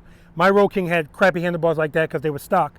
As soon as I changed them, it's like, it's a liberation. Oh my God, it's so freeing, right? It changes everything. All right, so the keys to success in here, guys, is exercise number 2, when I was walking next to you guys, that nice slow speed.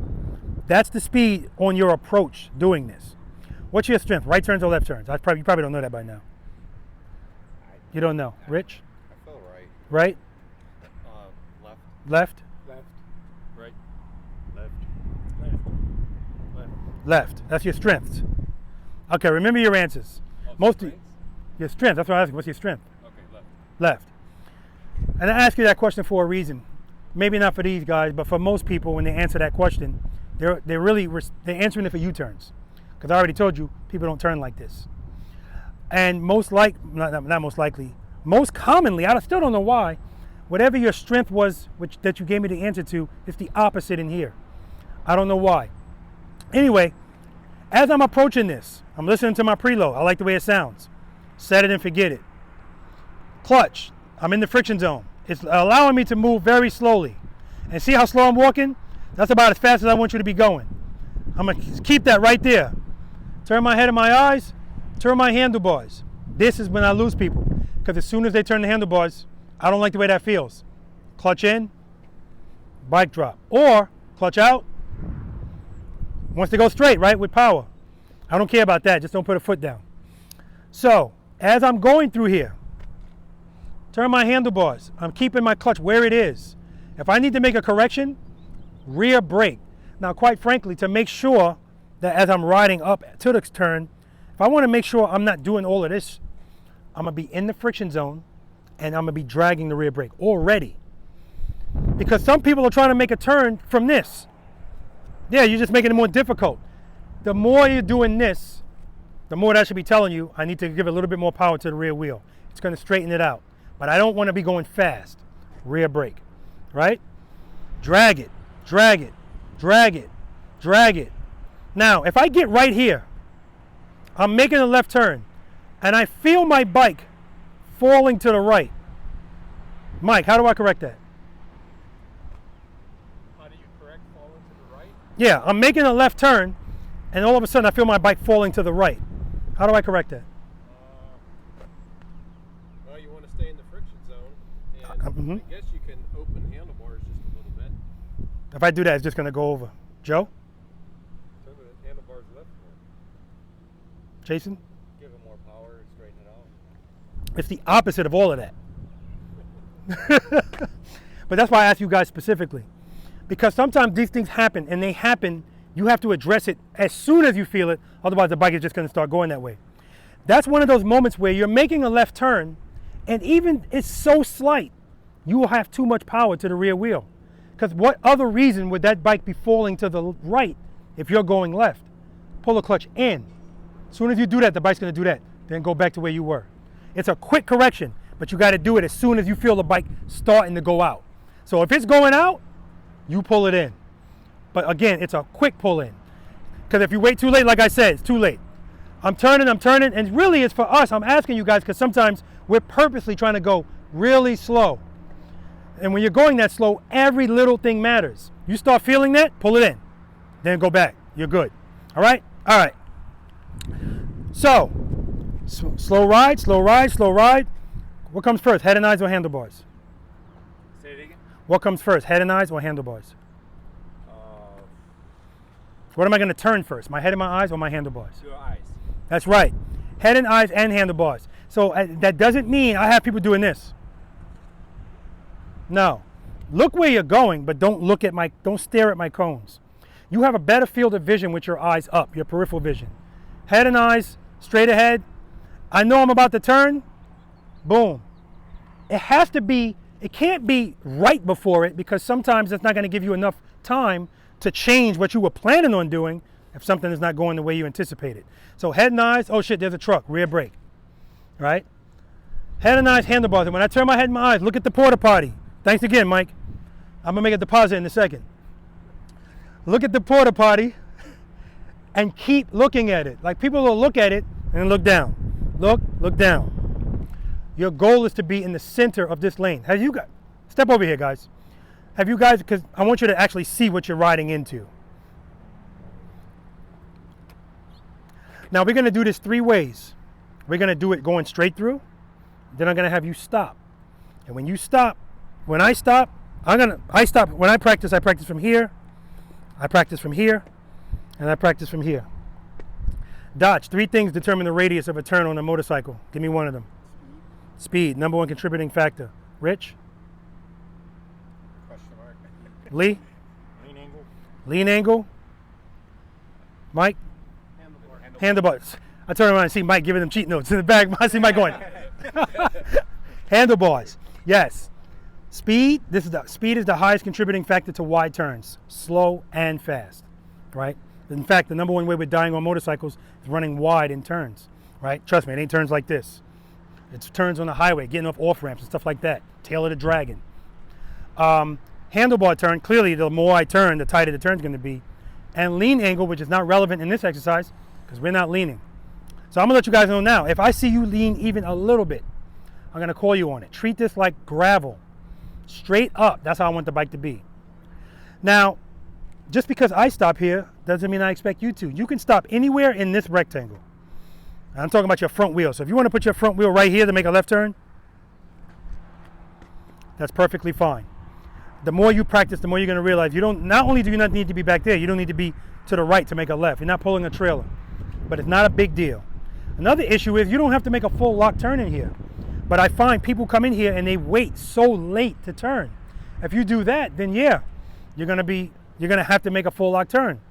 So when I have Joe and Mike come in here and tell them to stop right here, what are they gonna have to introduce to make this turn now? We're not leaning here. Handlebars, right? Handlebars. They gotta start with the handlebars turned. How about if I start here? What do I have to introduce? Lean. Yeah, now I have to do lean, right? This is the trust and believe where you're starting with the handlebars turned and then you drop it into the lean and catch it with the clutch. What'd you say, Kush? You want to do that one? Oh, okay. No, I'm turning over there. Okay, that's fine. Perfectly fine. So remember, as you're coming through here, if you feel like, oh crap, just keep that power on the rear wheel. Keep your hand exactly where it is. You're going to notice that. Quick story. Practice session number 100. Stephanie, she came to me from Colorado for a 3-day lesson. This was so in her brain that she was watching one of the homework videos and she dozed off. And when she said she was sleeping, she felt herself in her sleep falling. She woke up going, clutch, clutch. That's how she woke up. So that's how I want this to be. I want it to be in, rephrase. I want it to be a part of you, right? People tell me all the time, I hear your voice in my head every time I ride the bike. That's okay, that's fine. All right, anybody got any questions on that? Then I'm gonna have you stop, wherever you wanna stop, make this turn and smooth stop. Smooth stop right here too. I don't have to say smooth, it should be a given. Because again, I need you to be able to come out of a turn and come to a smooth stop and make sure those handlebars are squared. And then we're gonna do the same thing going right. We're going left first, because most of you said that's your strength. Questions? So are we stopping?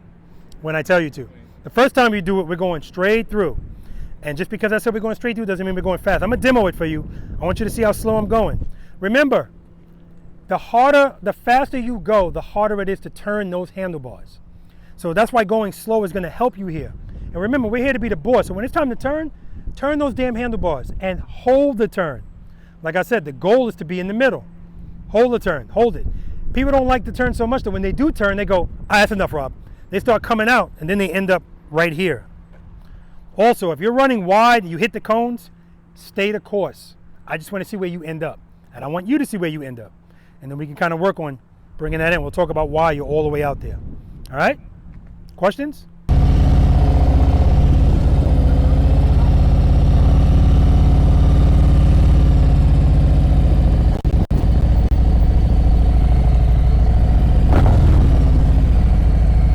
All right, friction zone. I'm on the rear brake. I'm dragging it. Head and eyes. Friction zone. Rear brake. Rear brake. Rear brake. Now I can come off the brake.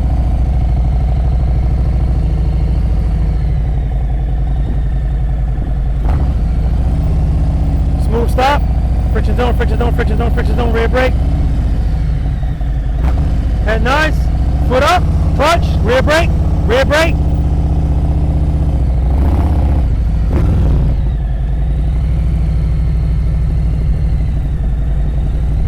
Then we're gonna come to a smooth stop. Friction zone, friction zone, friction zone. Smooth stop. That's nice. I don't like it.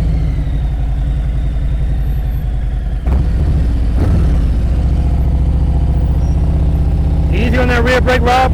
Dragging the rear brake, dragging it, dragging it. Smooth stop.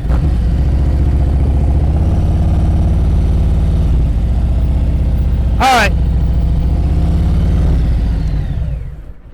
You guys see that little grass or whatever right there? That's an example of when you, come over here guys. What the hell am I doing? I'm breaking my neck talking to them.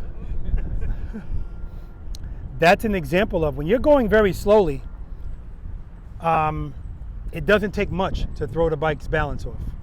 And when I was making that turn, right there, I felt it, and I felt the bike do this. As soon as I felt that, I did that, right? Or I kept my bike where it was in the friction zone, and I just came off the rear brake a little bit, right? The point is I had to get some more power to the rear wheel, all right? Any questions about any of this? Ain't nothing to it but to do it. I'm gonna put the camera over here. When you turn your head and your eyes, forget about the porta potty, look at the camera, keep looking at it, say cheese. All right, you're gonna be on YouTube in about a month. Allegedly, that's the plan. All right, we got Rich going first. Head nice. Turning late. Good. Clutch, clutch. All right, you're good. Go ahead, go through. The only issue there is I saw the bike falling, and that's when he had to address it. He started turning late and he was good, but he should have addressed it as soon as he felt it, and then the bike doesn't lean over that much. Head nice, head nice. Clutch, clutch, clutch. Good, clutch. Nice. Nice and easy on that rear brake, Lee.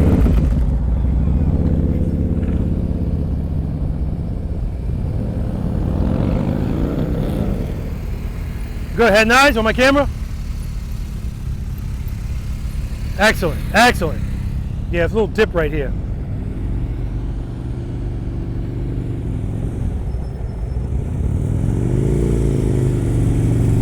Good, nice and easy. Good, head and nice. Start turning. Clutch, clutch.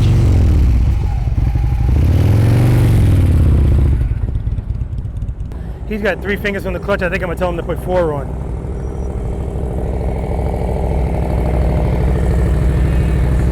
There you go.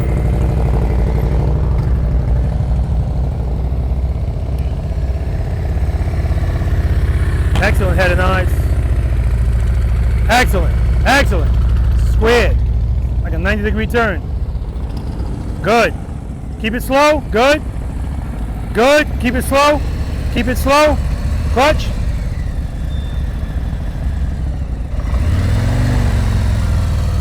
Clutch. Clutch, start turning, head and eyes up.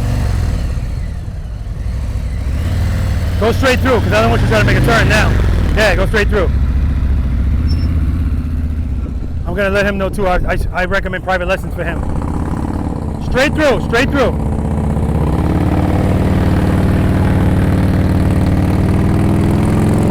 Nice, Rich. Straight through.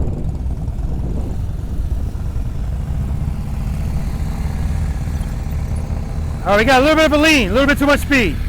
Good job, though.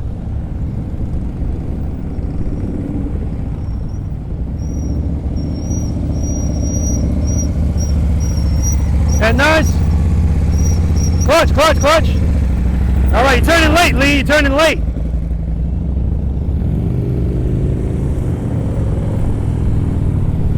Keep it slow, easy on that rear brake. Keep it loaded, your throttle's too low. Head nice, start turning.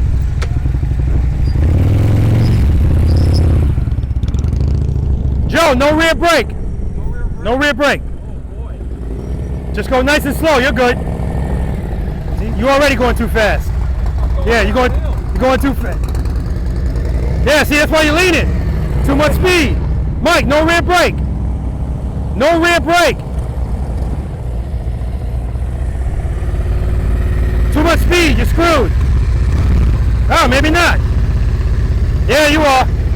That's why you're leaning. Too much speed. Stop any way you want.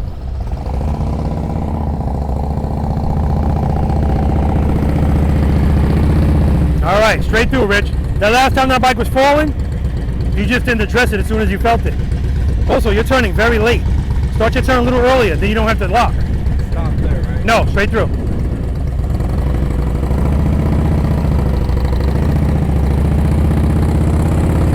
Good job. Right before he goes to move, his bike sits. So I'm gonna let him know he's heavier on that rear brake. Good, stay at that speed, stay at that speed, start turning. Keep the clutch where it is. Keep the clutch where it is. Keep the clutch where it is. That's what I'm talking about. There we go. But. Turn the bars all the way to the left. Turn them to the left. Turn the bars to the left. Turn the bars to the left. Left. That's your right. Oh, to the left. Like that. Good. See where your arms are? When when your leg is up. Yeah, that's problem. Exactly. All right. Good job.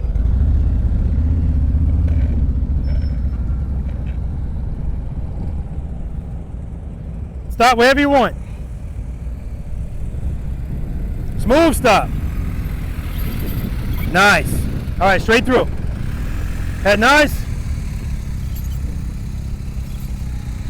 Excellent job. Excellent, James.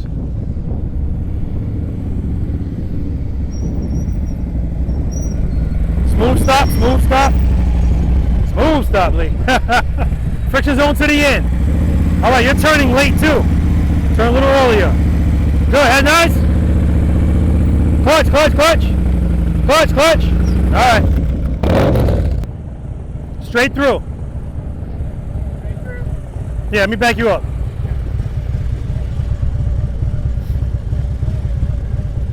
When you open this clutch, right now you're changing stuff and you're jamming that brake. We're gonna get to a good speed and we're just gonna stay there. When you start turning, keep the clutch right where it is. Just use the rear brake, nice and easy. Preload, keep that throttle loaded. Clutch. Good. Pull it in a little bit, pull it in a little bit. Keep it there. Start turning. Keep the clutch there. Keep the clutch there. Keep the clutch there. Easy on the rear brake. We're getting there though, we're getting there. Can I use my brake? Yeah, you can use your brake. It's coming to a stop.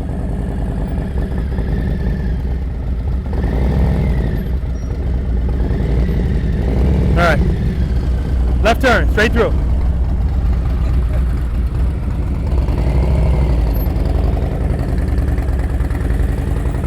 Good job, Joe. Same thing.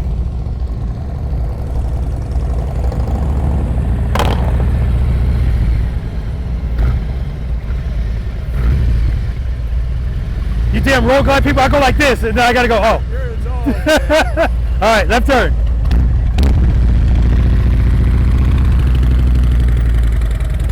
Nice, Mike. Wherever you want to stop. Of course, I'm doing something different for Mike and for Joe. We'll talk about that. All right, smooth stop, Rich. Smooth stop.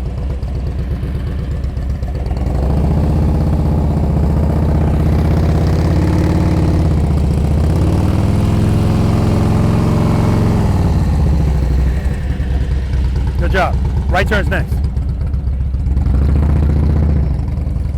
Slow down, slow down. All right, good. Keep your clutch right there. Keep the clutch right there. Don't change it. Just drag the rear brake. Don't change it. Yeah, I can't turn with my arm. Exactly. That's the problem. Exactly. I just noticed that. Go straight through. And this is what I talk about when I tell people you learn the deficiencies of your motorcycle when you actually learn how to ride the motorcycle. Smooth stop, wherever you want. All right, smooth stop over here. And nice. Good. Good. Excellent, James. Excellent. Right turn's next.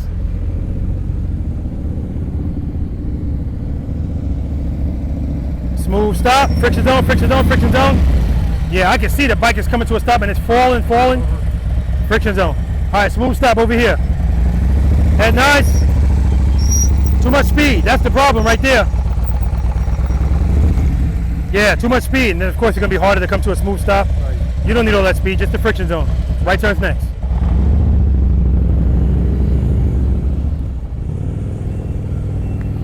Get that foot up. Get that foot up. Slow down, slow down. Stay at a slow speed. Come on, we ain't stopping. Pull the clutch in a little bit, just a little. Keep the clutch right there. Start turning. Just drag the rear brake. Keep it loaded.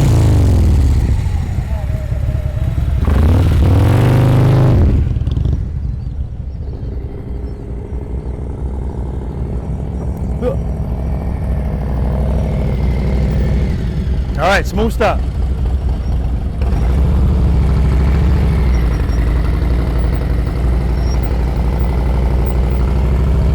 Excellent, right turn's next.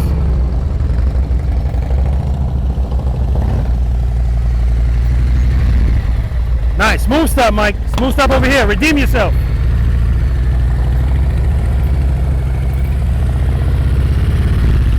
Leaning, Mike, leaning, but good job, good job.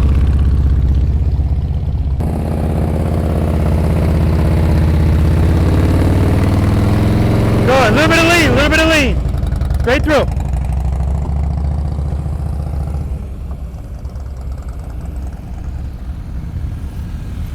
Good, good, good.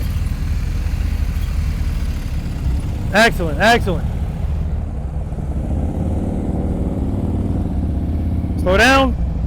Keep it slow, keep it slow. Head and eyes, keep the throttle. Good, clutch, clutch, clutch, clutch. There you go.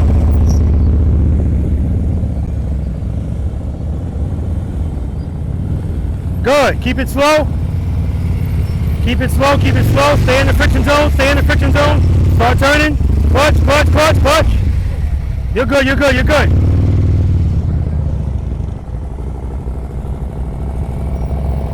Slow down, slow down. Head nice. Nice.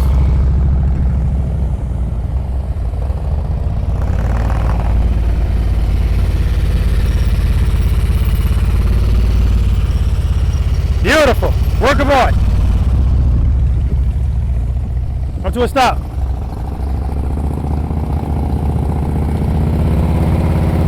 All right, straight through.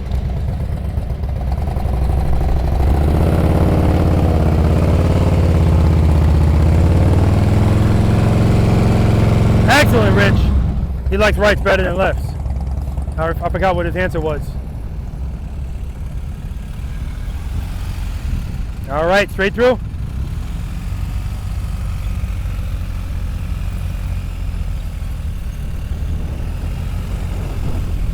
Nice.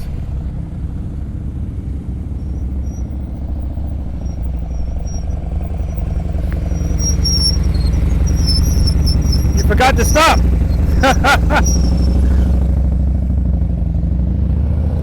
Straight through, straight through. Good, stay at that speed.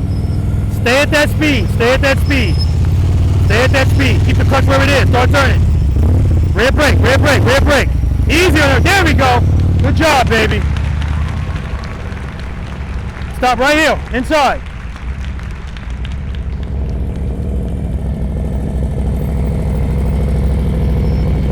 All right, right turn. All right. Straight through. Clutch, clutch, clutch.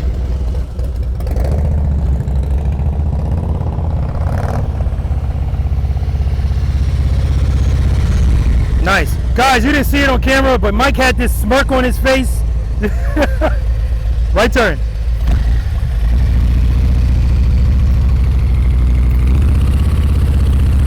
Nice, Mike.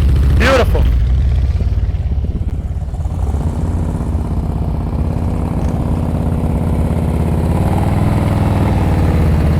Beautiful stop. Do another one over here.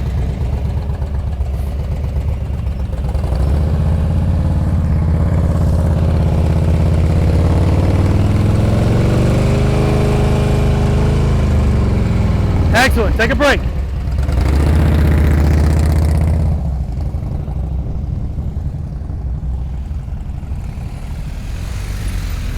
All right, smooth stop, James.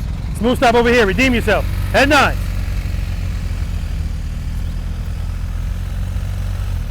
That happens. No. Not for that. For that, yes. All right, take a break.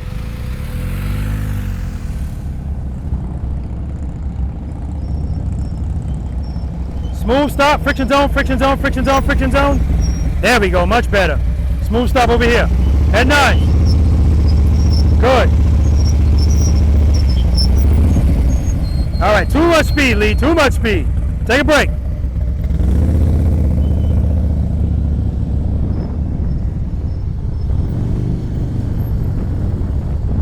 Straight through, straight through. Good. Start turning, rear brake. Easy on that rear brake. Keep the throttle loaded. All right, take a break, take a break. Inside, Joe, inside.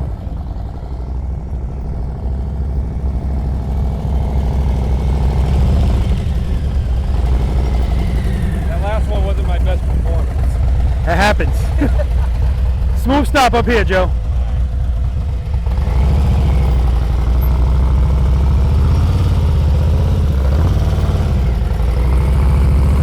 Good, take a break.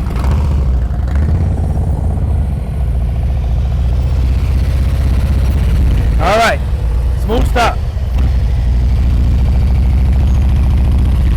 Reset.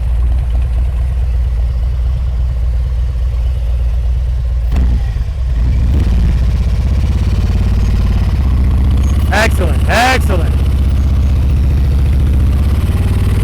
See, that's the difference between his. Good job, take a break. That's the difference between when he did it and when Joe did it.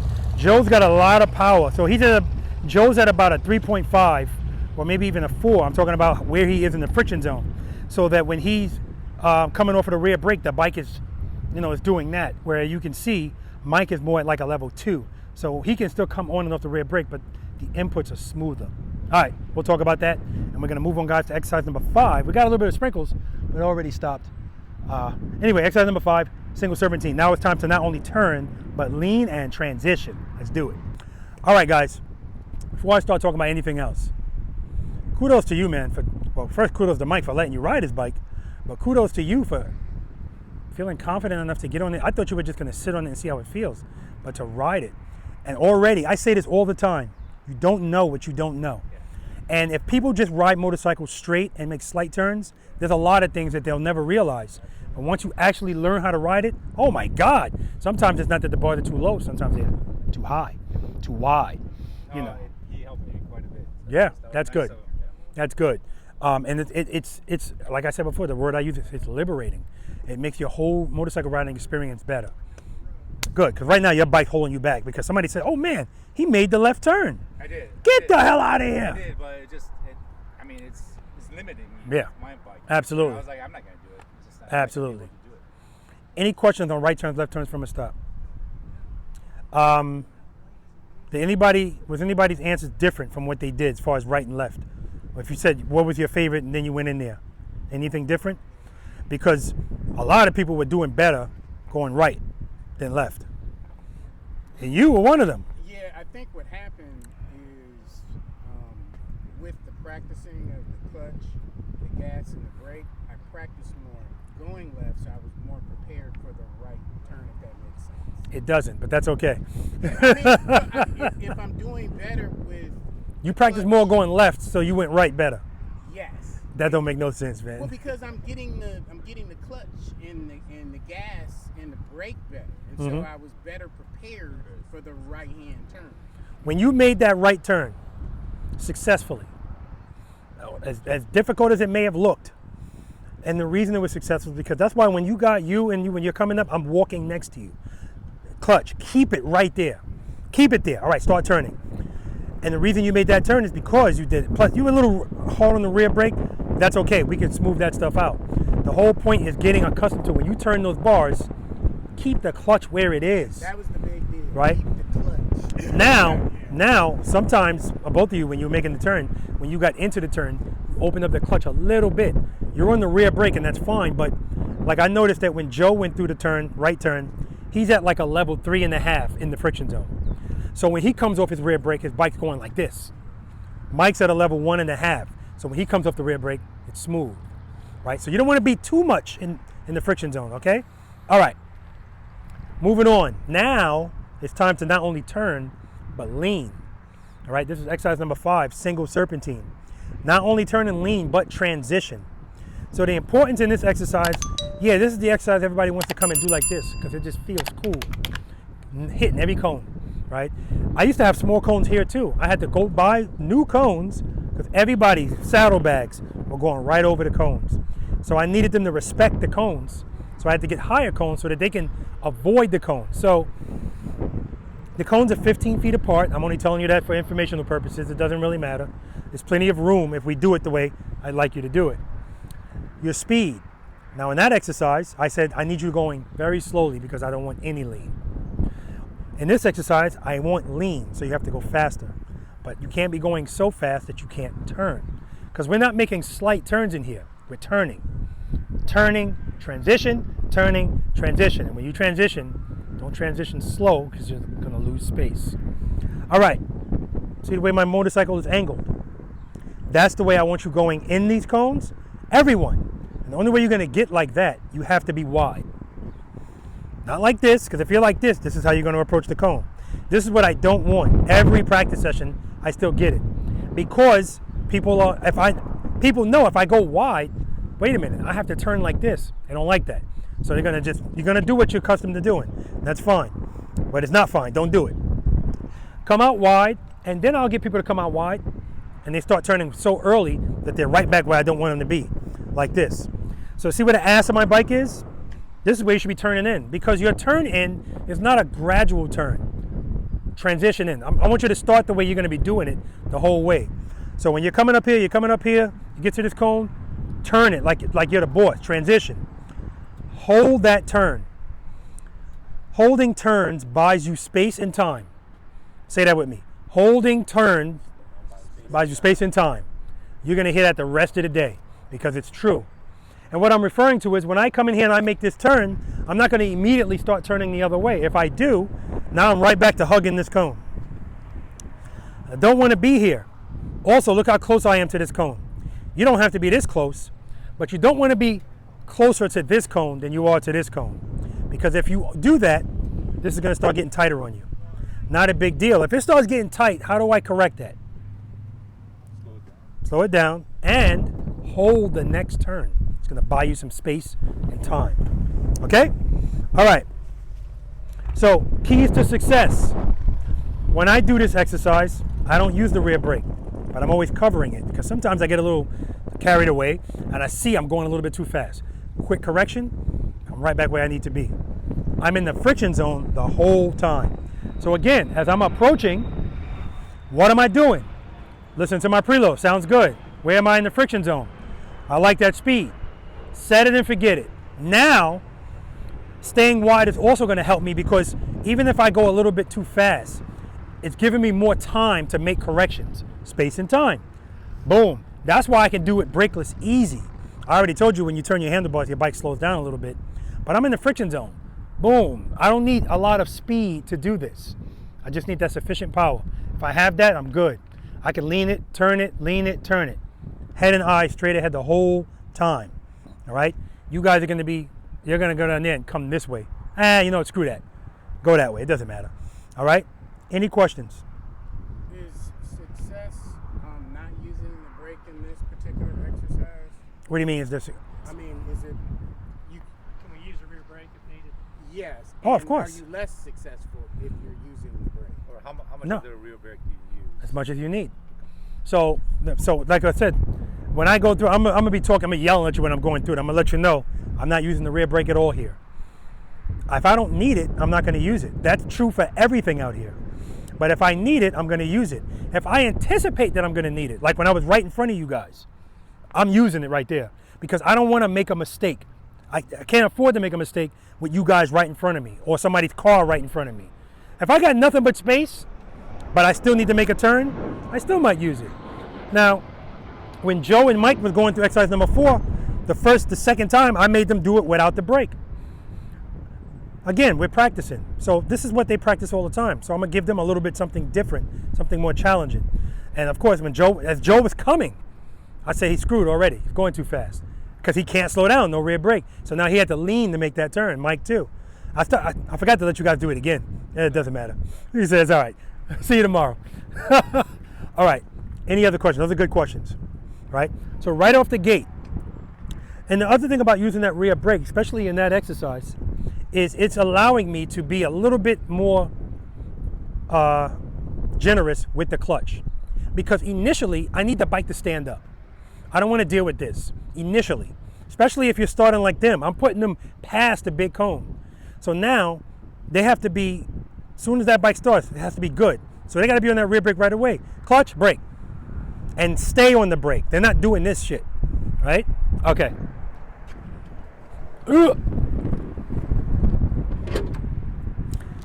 So I'm gonna go down. I'm gonna put my foot on the highway peg. I'm not gonna use the brake at all. When I come back, I'm gonna cover it and maybe use it. I don't know. Depends on what I'm feeling. But I'm gonna stay wide every turn. Wide. Don't hug the cone. Head and eyes straight ahead. Keep it wide. Dip it in. Dip it in.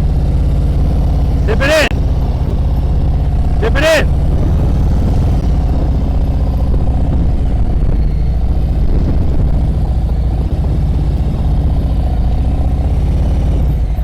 Head nice, straight ahead.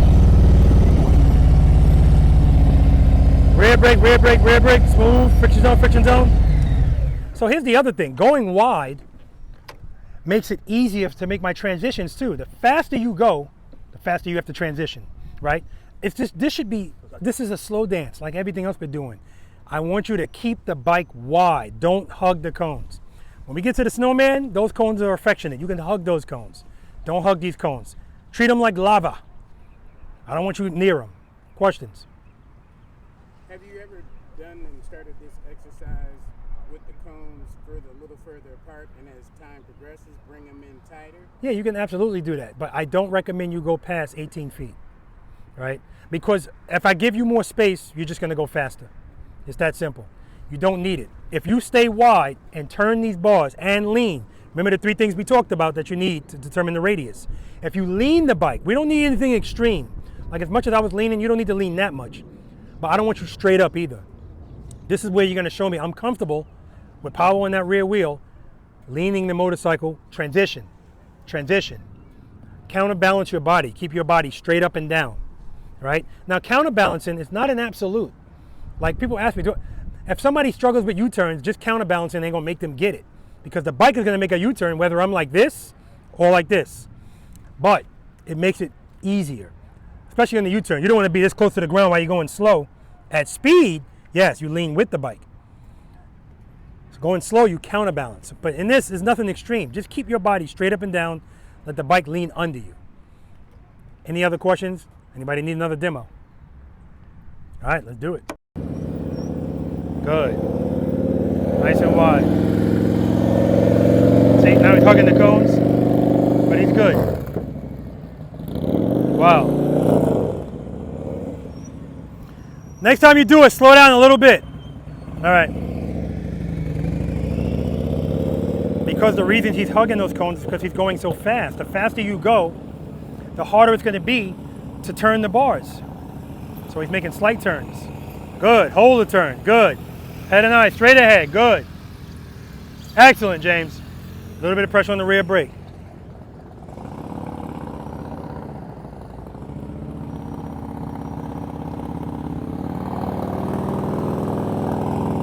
Good. Keep it wide, Rich. Keep it wide. Nice. Tap performance.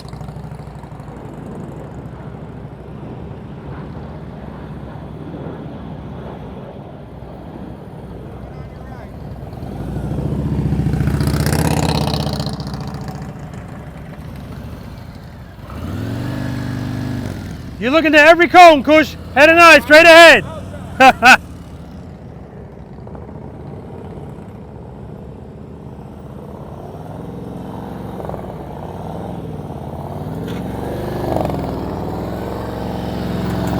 Nice, Joe.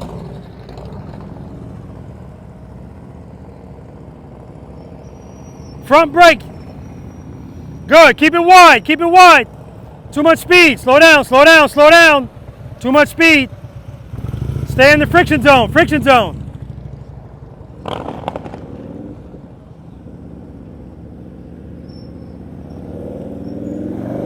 Nice. Slow down, Lee, slow down. Good. Keep it wide.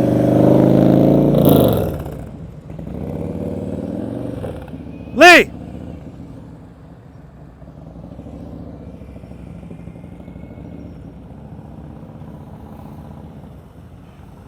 Good. The way he's approaching that first one, that's how I wanted to look. Nice.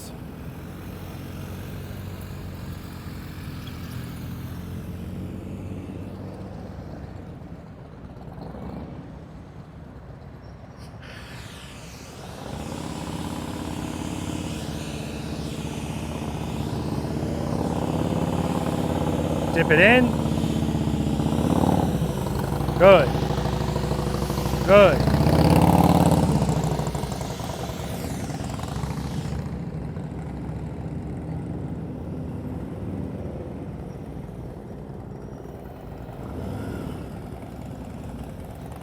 There we go.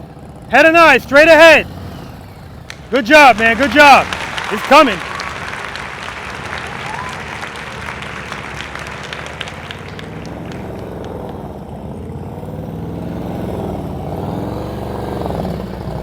Nice, Joe.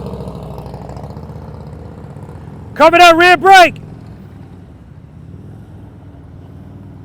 Dip it in. Hold the turn. Too much speed, too much speed, too much speed. Rear brake, come to a stop. Front brake.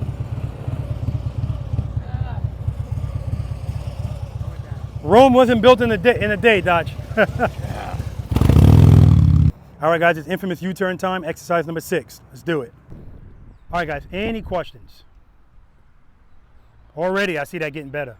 Yeah, once you get bars, that's it.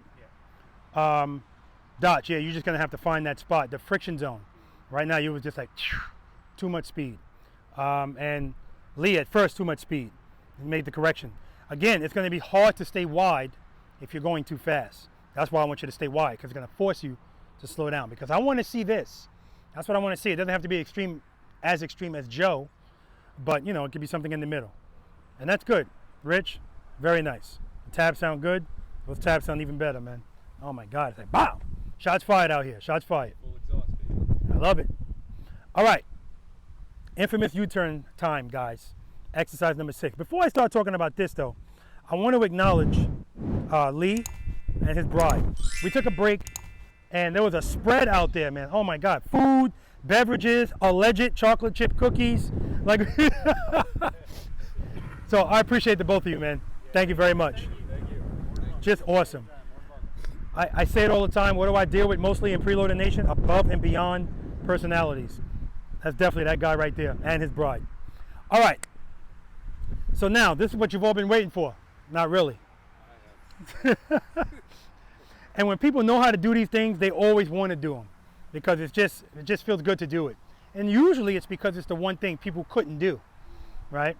All right. You're going to learn that a lot of stuff that we do out here, a lot of the things don't change.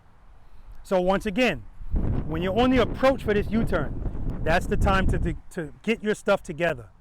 Am I going fast enough? If I am, wherever my clutch is, keep it there. What's fast enough? Fast enough is not too slow and not too fast. Right there in the middle. I'll give you a number, 9, 10 miles per hour, 11. Again, the more you start getting comfortable with this, the numbers don't matter. What the RPM exact numbers are, speed, you'll feel it. You can feel it. So, preload, as I'm coming up, I'm listening to that. I like that. Keep it there. Definitely don't need a lot of preload here because I'm moving at a higher speed. Clutch, I already talked about that. Keep it where it is. What comes first? Head and eyes or handlebars? Head. And eyes. When you turn your head and your eyes, guys, don't turn it slow either. I want you to turn. Look at something back there. Pick something and look at it. And whatever you pick, keep looking at it. And as soon as you turn your head and your eyes, turn your handlebars. And when you turn your handlebars, commit to the lean right away. This is my issue with most people making these U-turns. There's a reluctancy to lean the motorcycle. And sometimes there's a reluctancy to turn the handlebars. Head and eyes, handlebars, I'll get a half turn. And the bike is straight up. Because what they also do is, head and eyes, handlebars, they slow down. Now you can't lean. Keep your speed where it is, head and eyes, handlebars. Commit to the handlebar turn, and throw it in the lean. We don't need an extreme lean here, just like we don't need an extreme handlebar turn. Give me 50% of each. You have 27 feet here to work with. If you want to do 18 feet or less, which is where Joe will be, it's right here, right? If you want to try 18 feet, but you don't want the confinement of the cones, let's try it up here. But if you run wide here, we ain't doing no sneak arounds. Don't come, whoop, no. Because when you come out of your U-turn, I want you straight, right? Again, this is showing control. So if you come out of that U-turn and your bike is going like this, in that moment, not in control. And we'll talk about why that's happening if it happens, all right? But because you have 27 feet, I want you at 24. That's the real goal, right? That's usually the width of a country road. If you commit to the lean right away, turn your handlebars and commit to the lean right away, 24 feet is going to be easy for you, right? I'm just letting you know that. As long as you hold the turn. And sometimes people are like, oh man, this is it. Look at this turn. Then they get right here and they start coming out of the turn, and then they end up line to line. Head and eyes, handlebars. Set it and forget it. Wherever you're looking, keep looking. 3 C's in Preloader Nation. Joe? Control. Consistency. Confidence. Yes. Confidence, that's the first one. Everything follows that. Confidence, control. We want to be in control of the motorcycle at all times, at all speeds. And consistency. And this is where consistency is important. Turn your head and your eyes, consistently look. Keeping the throttle loaded is being consistent. Clutch, wherever it is, keep it there. That's consistent. I really don't have to do too much changing of my clutch in a U-turn. I really don't. I'm not saying I don't, but I usually don't. A lot of times I can make corrections with the rear brake because I get my speed where I think it should be right away, right?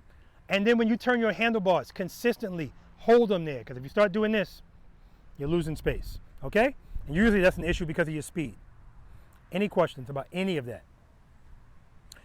A lot of you said your favorites were lefts, so we're going to start with left U-turns. When you first come through here, let's make a left U-turn, right? When you go out, go that way. And we can come around, come back in. And then at some point, I'm going to have you stop. I'm going to be standing there. It's going to be like right here. Smooth stop. Then we're going to make a U-turn from a stop. You can go straight first. Joe's the only person I'm not going to let go straight first, right? Then I'm going to have you stop, make the turn, and come to a smooth stop, all right? Simple as that. I'm going to demo it, and then I'm going to show you guys something because I just need you to see it. Questions? All right. Oh, and how can I forget? Rear brake. If you're going to use the rear brake, start applying it before you even get in the turn. That way, I'm trying to eliminate you having to do a bunch of things in the middle of that turn. That's when you see the bike start doing this. Again, if it's very light pressure and you're still going too fast, you just have to give a little bit more pressure. That's it. Nothing extreme.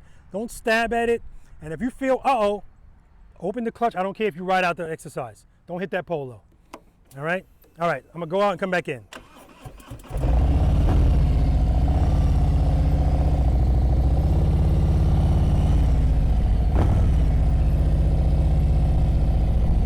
All right, this speed's good for me. Head nice, handlebars, commit, hold the turn, hold it. Nothing extreme. Friction zone, friction zone, friction zone. Rear brake. Commit, hold the turn, hold it, hold it.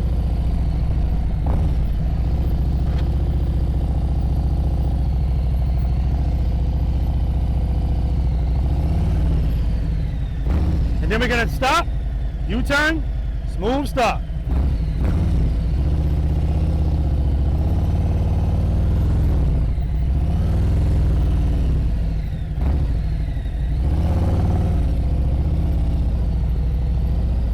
Dodge. Cooch, tell me how fast I'm going here. 5, 7. Stand by. Up. What's my speed?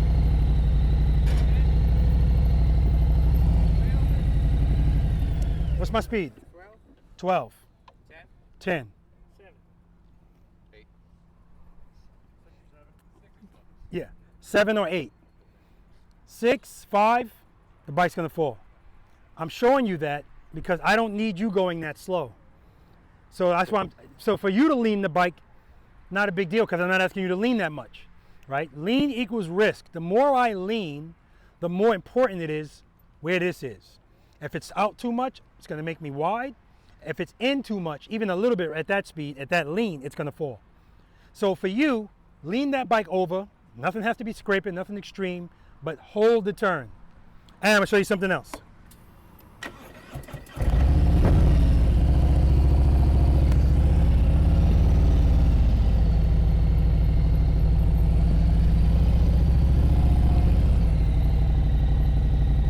No rear brake.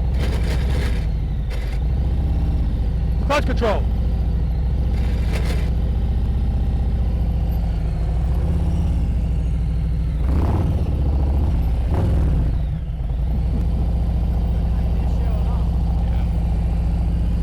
I'm glad you said that. He said you're showing off. People are going to be saying that to you soon. And your response is, I'm just riding the motorcycle the way it was designed to be ridden. All right. I'm showing you that because, yes, you can do all of this stuff without the rear brake. But while I'm doing that, man, I got to come straight like a mother. I'd rather be able to just drag the rear brake and I'm good. Okay? Again, it gives you correction and control. It's a tool, not a crutch.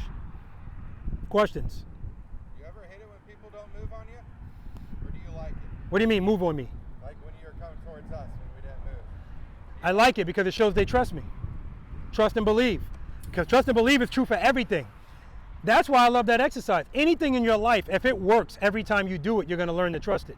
And every time I need to pick this bike up, if I have sufficient power, it works every time. So much so that you guys paid $300 for this practice session. If you drop your motorcycle with sufficient power to the rear wheel today, I'll give you your money back and I'll triple it. That's how sure I am it's not going to happen. And if it drops and you try to argue with me, Rob, I had sufficient power. Oh, bullshit. No, you didn't. At least you did it more this time. Last time you said you'll just give us some money back. That's right. Now it's tripled. All right, let's do it. And nice.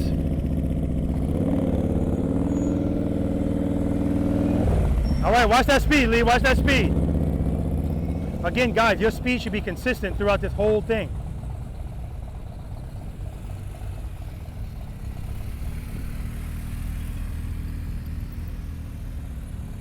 Very nice. See how his speed stayed the same? Nothing's changing. That's what you want. Cover that rear brake. Follow the first 5 steps. Cover that rear brake.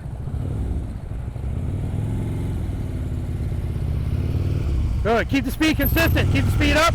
Head nice. Keep the speed up. Clutch, clutch, clutch. All right.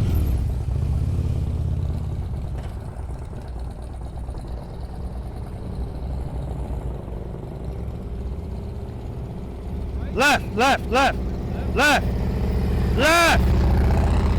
What the hell? He been drinking.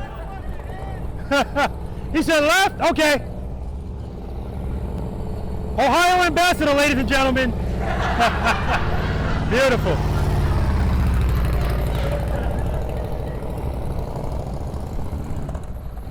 Smooth like butter.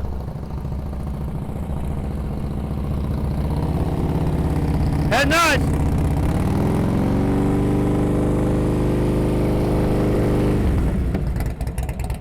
All right, Rich is slowing down, so that's why he can't really lean that bike comfortably.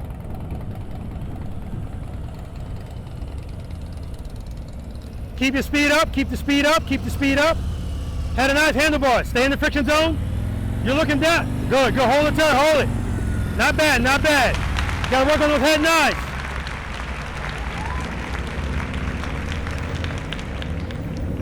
Straight through, Lee, straight through. Good. Head nice. Clutch, clutch, clutch, clutch. Gotta come out straight, Lee. Gotta come out straight.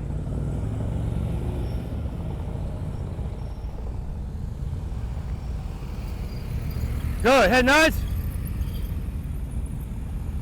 Nice. Very nice.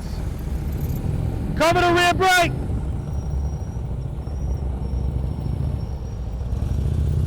Stay in the friction zone, head nice. Oh, you're pulling the clutch all the way in. Yeah, right before he made that turn, he pulled the clutch all the way in. Straight through, Joe. And then he's on the brake like this. Everything about that is going to make that herky-jerky. Yeah, I'm not going to stand right here for many people in the U-turn, but I'm not worried about Joe. All the way through. Keep that speed up. Head and eyes, handlebars. Lean it over, lean it over. All right. We got to tighten that up. A little bit more lean, a little bit more handlebar turns. Good, head and eyes, stay in the friction zone. Rear brake, clutch, clutch, clutch. You're looking down too.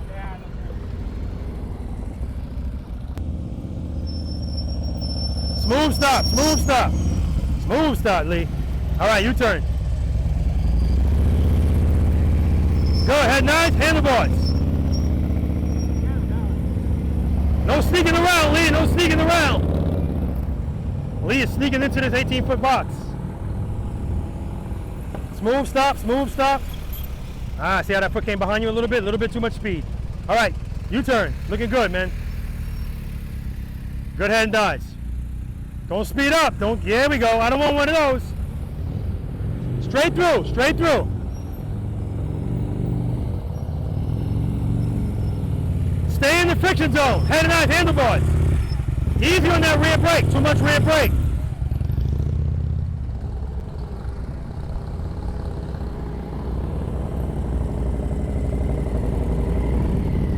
All right, U-turn.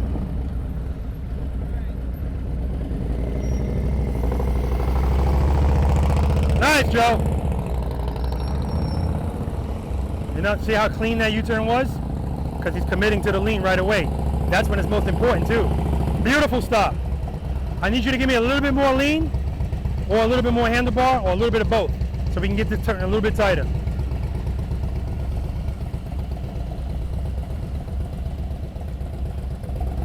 Reload, you good, you got it. Go, head and eyes. Go, rear brake, rear brake. All right, so you picked up speed at the end. Straight through, straight through. Straight through. Keep the speed up, keep the speed up. Head and eyes, you're going too slow. Head and eyes, clutch, clutch. All right, all right.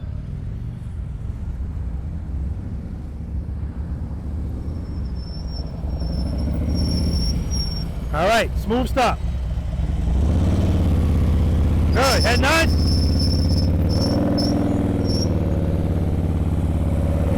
Smooth stop, see, smooth stop. Right turns next.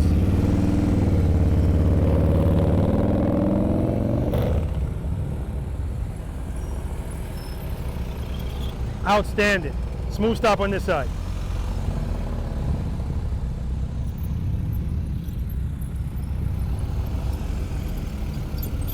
Right turns next. Good job, man. Straight through. Keep that speed. Keep that speed. Keep that speed. Head and eyes, look at me. Come to me. See, you're slowing down. And you're pulling in your clutch.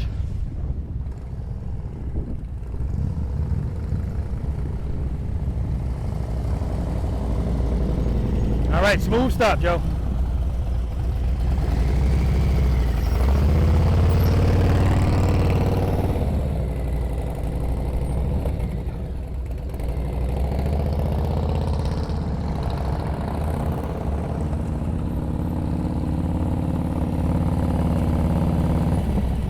You're supposed to be making a right turn now. Oh no, you didn't come to a stop, did you?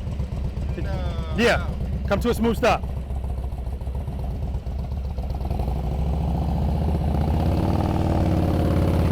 Good, hold that turn, turn those bars. Smooth stop. So when you get about right there, you speed up. And that's the reason why it's taking you wide. You keep that speed the same right from the start to the finish. That'll tighten it up. Right turns next, good job.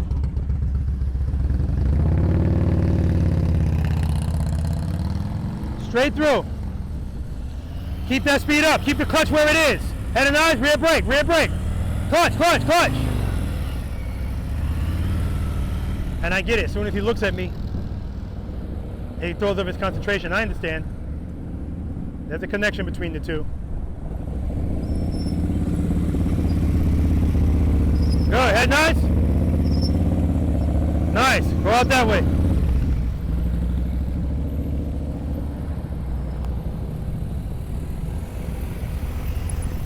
Nice head, nice. All right, give me a little bit more lean next time.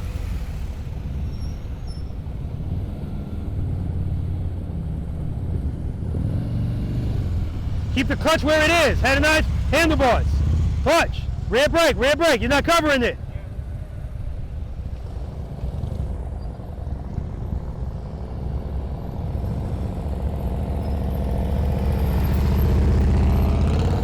Nice, Joe. Oh, really? Everybody else went that way. Ohio ambassador, ladies and gentlemen.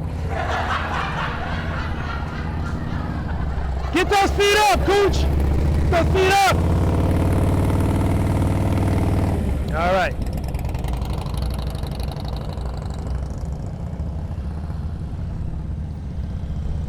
Keep the clutch where it is. Don't change it. Head nice. Cover the rear brake. You're not covering the rear brake. Rear brake. 57 push-ups.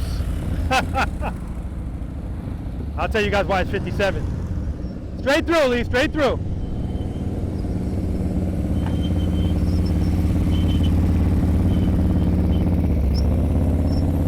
Nice, Lee.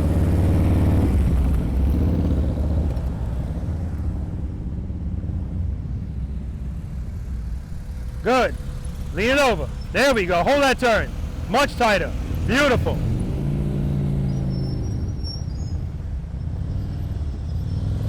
Good. Keep the clutch where it is. Handlebars. Hold it. Lean it over. Rear brake. All right. Don't worry. I know. I know.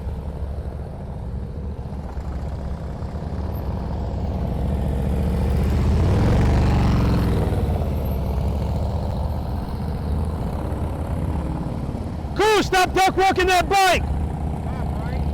Straight through. Head nice. Lean it over. Turn it in. Tuck it in. There we go. Keep that elbow tucked in. There we go. Straight through. Straight through. Head nice. Lean it over. Hold that turn. Clutch. Nice.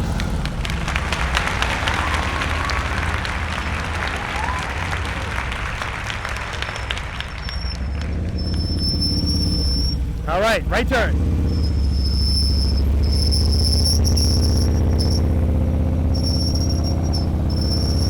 Nice, Lee.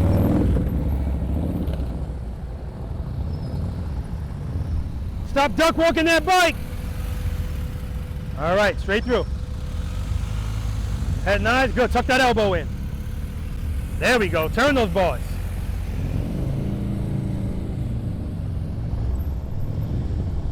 Straight through, straight through. Keep the clutch where it is. Easy on that rear brake. Head nice, handlebars. Turn them. Turn them. Hold the turn. Rear brake, rear brake. Easy on that rear brake. That's the closest we got, though.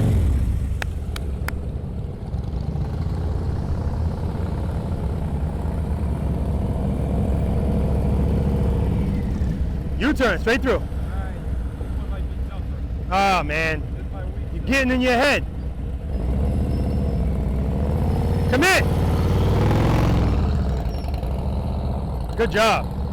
And again, the only reason you see that swoop, Joe knows about this, we talked about it before, because he doesn't commit right away. So he has to compensate for it by leaning more in the middle. All right, straight through. When you turn, tuck that elbow. Turn those bars.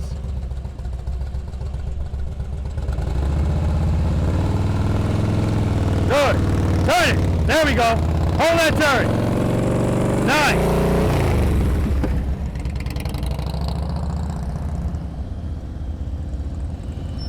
Straight through, straight through. Head nice. Hold that turn. Head nice. Hold it, hold it. Beautiful. Yeah, he's going to be very good when you cover the rear brake. Cover it. Smooth stuff, Lee. Smooth stuff. Oh my God. Right turn, Lee. Huh? Yeah, come to a smooth stop. Clutch, clutch, clutch. Woo! All right. Yeah, right now you're doing a lot of stuff like that. And so I know you're trying to get into this 18-foot box. It's not that extreme. All you have to do is just let that bike fall and then hold it. That way you come here nice and smooth. All right, you can take a break.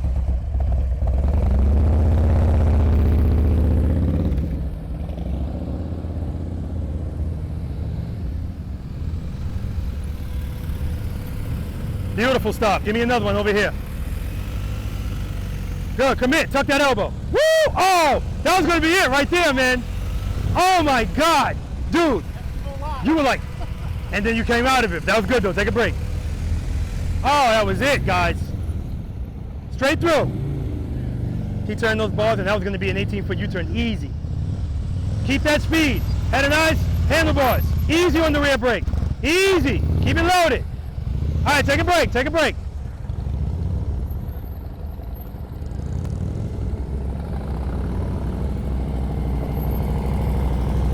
Beautiful. Come to a smooth stop over there, Joe. Commit to the lead right away. There you go. There you go. Beautiful, Joe. Take a break.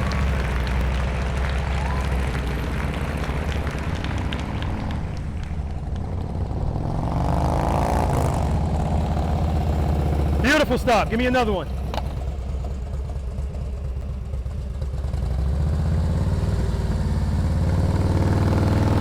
Good. There we go. Nice. All right, good job. Take a break.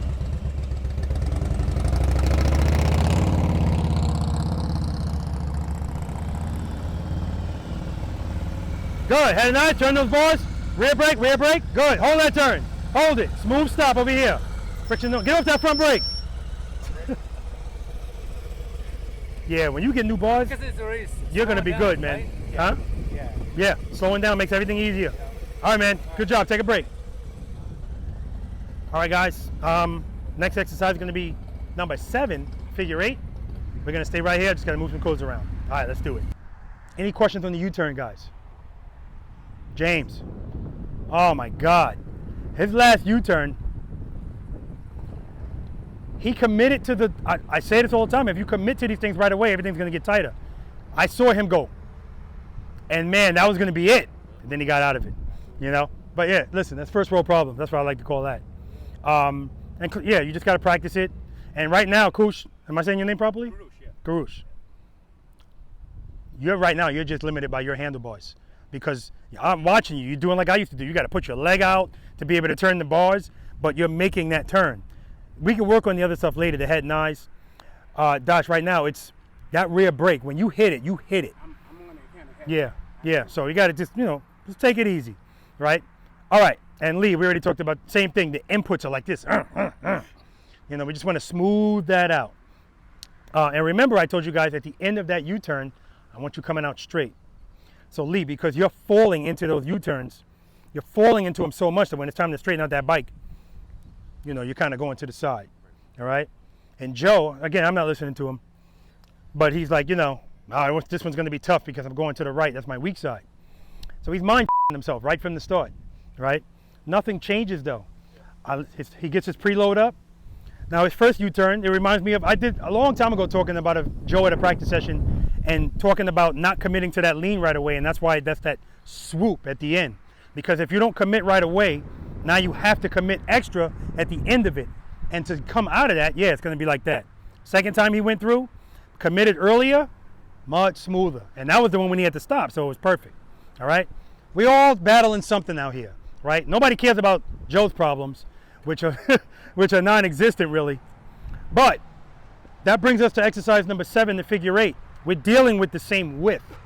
The length of the last exercise wasn't relevant. Now it is. 46 feet is the length. None of you guys, for the most part, that were making this were really line to line. So that's not an issue. But space in here is the biggest issue, wheel placement. I don't know if you guys heard Joe say earlier, when he passed the cone in the first exercise, I said, Joe, you passed the cone. And he said, I can't see my front wheel. So that's why people with a fixed fairing need to practice more that. Because you don't need to be able to see it to be able to judge where it is. That's going to take time, right? And so when I tell you guys, when you come in here, this is where I want you to place your wheel. Somewhere in this vicinity. That's the entrance. That's the exit. That's the entrance. That's the exit. Saying it twice for a reason. I tell you to place your wheel here. The guy on the road glide will be here. And we'll square on the stack of Bibles, he was there. I get it. But that's why they have to practice. So they'll know, if I see this much, this is how much room I got left. So I got to move forward a little bit more. When you guys come in here, Same thing, just like the U-turn, because that's all we're doing here. Get that speed together, throttle, preload, sounds good, keep it there. Clutch, as I'm approaching, good, keep it there. Come right here, head and eyes. Look at that green cone. Go for it. Holding turns buys you what?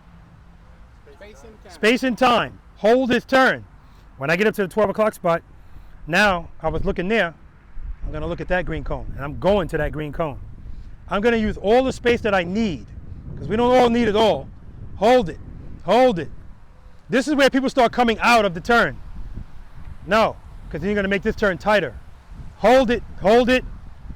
Transition. When you transition, your bike should be facing that cone. And when you transition, if you transition too slow, you're going to wind up passing that. If you wait too long, you know, your speed's going to determine when you need to transition. Head and eyes, now you're going to look at that cone behind me. Hold this turn. Hold it. Hold it. Hold it. 12 o'clock. That's where I'm going. Hold it. Hold it. Don't start coming out. Hold it. Transition. Do it again. Doing it 2 times. That's the exit. Everybody know what a ka-ching is? No. A ka-ching is the sound that's going to be on the video if you do this successfully. It's a cash register sound. Cha-ching! That's what you're going to hear. No feet down, no hit cones, and going out the right spot. It's happened several times. Somebody does it clean, go out the side. No ka-ching. Dodge. I would recommend you sit this one out. I was going to actually say the same. Okay. Maybe you too. But if you want to go for it, you can. Now, again, when I do private lessons, if somebody's successful at a U-turn, then I have them come in and do a U-turn, and I have them hold the U-turn, hold it, and then come back where they started and do a smooth stop. If they can do that successfully, boom, that's one perfect revolution. Now, maybe they can do a figure 8. Maybe. Most likely they can. Jason's going to demonstrate this for you guys. First time he does it, he's the Illinois ambassador. I know we're not in Illinois, but I will be in August. 15th, I think? Yeah. So the first time he does it, he's going to come in here. He's going to use all the space. He's going to hold the turn. Hold it, hold it, hold it, hold it, hold it. And then he's going to do it in 4 parking spaces. What changes for him? What is he doing differently to get the turn tighter? Quicker transitions. Lean in the bike more. And turning the bars more. Speed stays the same, right? Because that's what I always listen to for. People say he's going to go slower. He can go the same speed doing it the whole thing and in 4 parking spaces. All right? No pressure, Jason. But if I got my Illinois ambassador here, we got to get him involved. He's been helping me out. I appreciate him so much. Don't screw it up. And he was just telling me how it's a hydraulic clutch, so it's a little different from his. Hold that turn, hold it, transition. Your handlebar should never be straight in this exercise. Transition, good.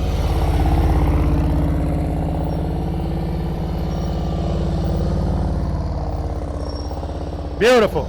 Watch yourself, he's coming out. There we go. That's it. Questions? Let's do it. All right, we got Lee here.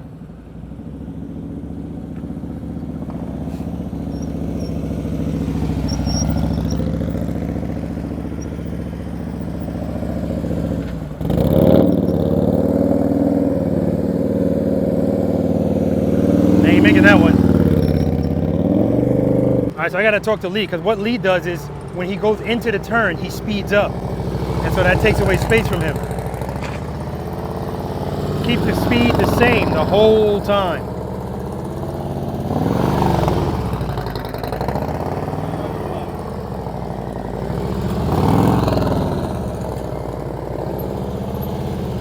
All right, Joe. But again, that speed, that's the only reason Joe is that wide. All right, Rich gave up some space at the top. You gave up some space at the top. Next time you come in, go deeper, go all the way to the top.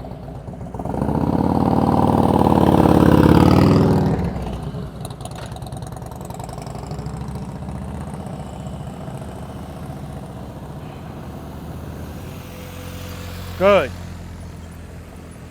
I'm not saying anything to him in the first round because they may not need it. Good, clutch, clutch.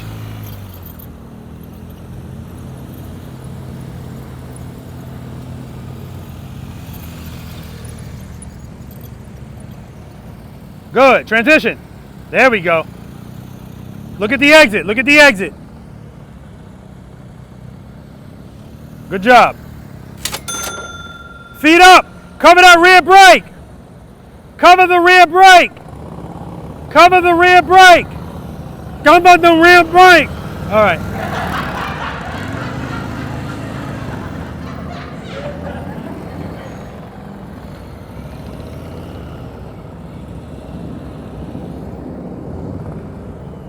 Ten push-ups, Lee.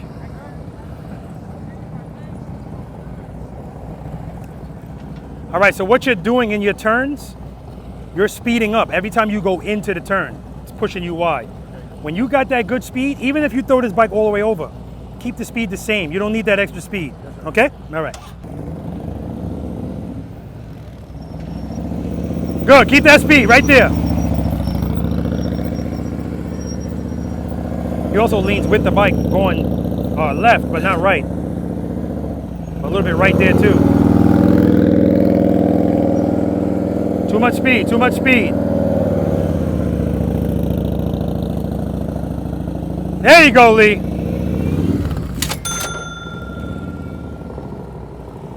Lee, take a break.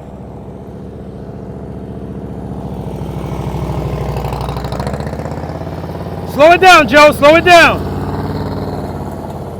A little bit slower.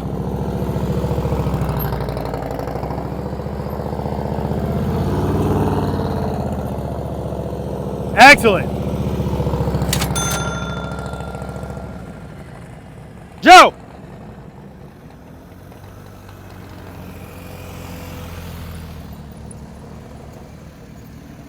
Transition, good.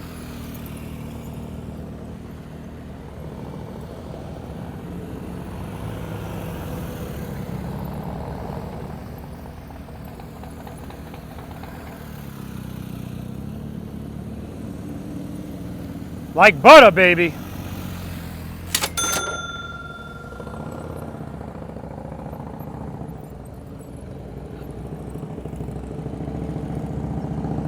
All the way to the top, Rich. All the way to the top. Good. Hold that turn. Head and eyes on me. Transition. Lean it over. Lean it over.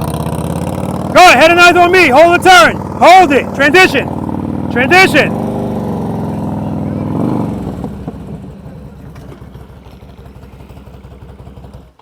All right, guys, we're going to move on to exercise number 8, offset double serpentine. And like I said, the Ohio ambassador will be doing the demo on it. All right, let's do it. All right, any questions, guys? Beautiful. All right. Tell me your first name again. Damien. I'm calling him James, and he's just smiling at me. God damn it. There was a James here. Yeah, so did I, apparently. Damien. Yeah, there we go. I'll never forget it now. In the 9th hour of the practice session. I hate when that shit happens. All day, James, he's like. And first I was calling Dotch James. Yeah. All right. I just didn't screw up my name. Huh? I just didn't screw up my name. Karouche. Yeah, that's the one. I can't get Damien, but I can get Karouche. All right. All right. Exercise number 8, guys. Offset double serpentine. Who have never practiced this before? You two. Okay, good. The bookends. Awesome. 7 gates. 1, 2, 3, 4, 5, 6, 7. The green cones are for if you need extra room in this exercise. All right? All right. This exercise is all about holding turns. That's what it's all about. And when I don't get it, it infuriates me because I'm so clear in the instructions. Here's the entrance. The exit is the last one. When you come in this gate, this is the way you're going to be coming in. Not like this. We go into that gate. But we're not going to go right to that gate. So as soon as we pass those cones, we're going to act like we're back in exercise number 5. We're going to transition. Come in here, transition. hold. Oh, I love doing practice sessions on this side of this parking lot. Hold. I got an echo and everything. This is beautiful. Hold this turn. And when I tell people to hold this turn, they go, all right, that's enough. And then they're right back where I don't want them. The point is, when you come through this gate, this is the direction I want your bike facing. And I want you to favor the outside cone on every gate, not the inside. So when you come through here, the only way I'm gonna get, just like when we did the single serpentine and I showed you my bike and I said the only way my bike's gonna get like that, I have to start here. Same thing, come in here, transition, hold it, head and eyes, transition. Look at all that space and time I bought myself. Hold this turn, favor the outside cone. As soon as I get to this gate, look at the gate you came from. Go to it, hold it, hold it, hold it. Don't start coming out. Hold the turn. We're doing figure eights again, really, little mini ones. Head and eyes, handlebars. And the reason we do it this way is because if I go right to this gate, unless I'm leaning like Joe, when I make this turn, I'm gonna be past this gate. And now I gotta try to do one of these sneak arounds. This is just gonna get worse as you go down, unless you do this and hold this turn. Hold the crap out of it, even if you're all the way over here. Hold it till you're facing that way. That's how you buy back. That's how you get back on track, right? I'm gonna let you guys know now, Damien the Omen is a sandbagger. I'm thinking he's a sandbagger. I'm looking at how he rides. I'm looking at the style of helmet.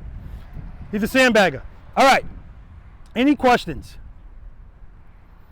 We're gonna go down one way, one time. Then you come back, do it again. Nice and smooth. Again, find a good spot and stay there. Now I know Joe's gonna go through here. He's a little extreme. You don't have to be as extreme as he is. But I do want lean, right? This is another exercise where your handlebar should never be straight. You come in here, turn, hold that turn, and when you make your transition, transition like you got a pair, right? Transition. Fall into the next turn and hold it, head and eyes, transition. Head and eyes, transition. Karush, when you come through here, use the green cones. So don't go through this gate, go around this cone, same thing. As soon as you get past it, hold this turn, hold it, hold it, hold it. Head and eyes, go around that cone. Dutch, you doing this? Then same thing for you, use the green cones. Okay? All right. Any of your questions? Joe. Outside of the green. Yeah, you're gonna come outside here, go around here, hold that turn, go around that green cone, hold it, coming back towards, that's what you're looking at. Transition, around the green cones. Now usually, I don't do it with the lanes like this, I do it like this, so you have lines on the outside. I don't care how much space, don't get crazy, but you know. All right, Joe, show them how it's done. Hold that turn. There we go. See how his bike swings out? That's how you want it to swing, just like that. He's not facing the gate he's going to, he's facing the gate he came from. Transition, beautiful. Fall into the next turn. Outstanding. Questions? Let's do it. Good. There we go. Should have held that turn longer. Hold it, hold it. Transition, good. Favor the outside cone. See, he's on that inside cone, but he's good.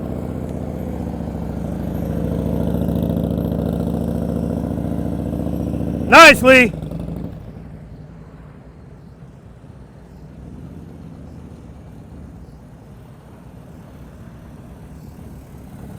Nice. Good. Hold that turn. Favor the outside cone.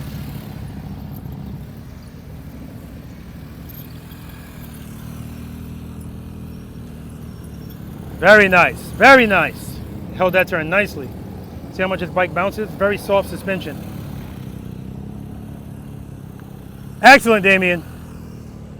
Excellent.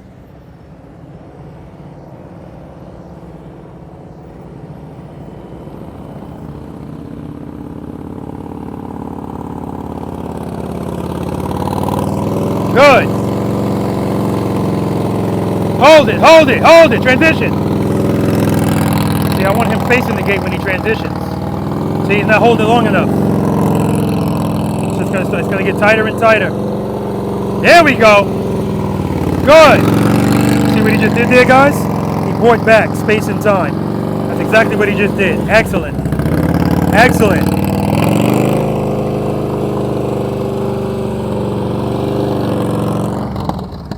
All right.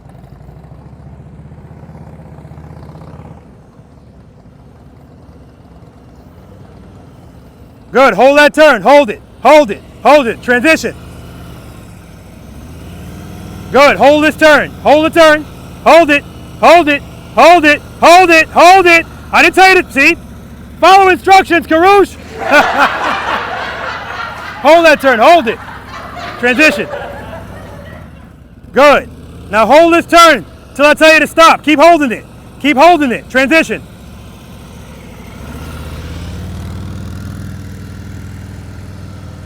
Good. Hold this turn. Hold it. Hold. Transition. Go through the gate. If you could. Go through the next gate. Hold this turn. Hold it. Hold it. Hold it. Transition. Go through it. Clutch. Good. Hold that turn. Hold it. Oh, you're done.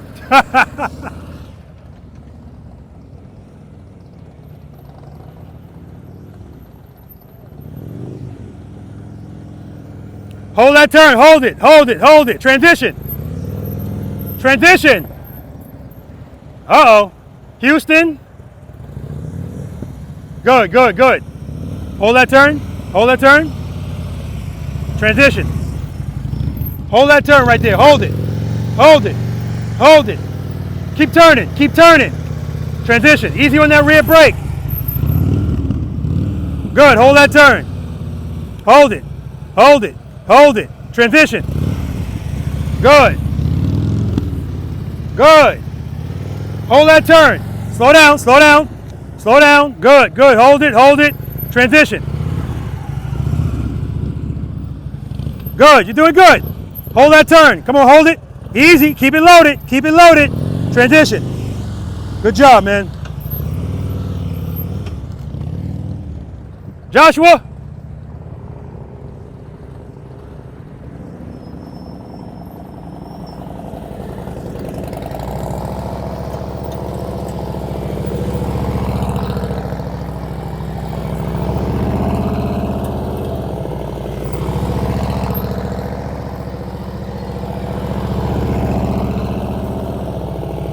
Excellent.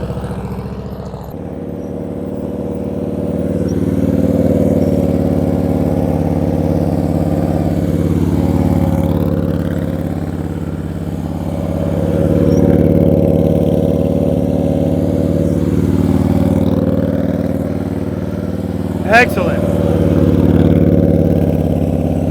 Woo! Dip it in. Good. There we go. Favor the outside cone. You had to come out of the turn a little bit there. It was so good.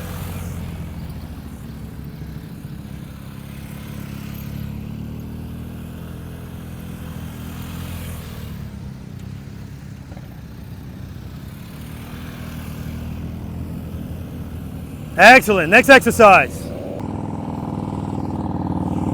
Hold that turn. Good. Excellent. Good. Hold it. Hold it. Hold it. Hold it. So you didn't hold that one long enough. Or that one. So right here, he's almost past the next gate. Didn't hold that one long enough. So now it's going to be past this next gate, which he is.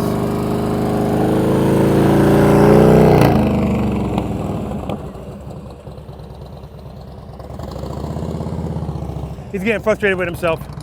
We'll talk about it. His throttle's a little high, doesn't have to be that high.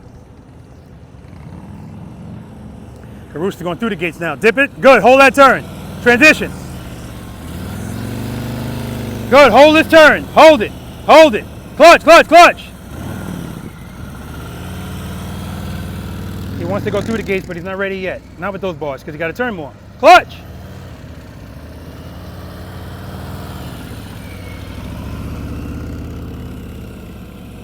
Good. Stay in the friction zone. Rear brake, too much speed.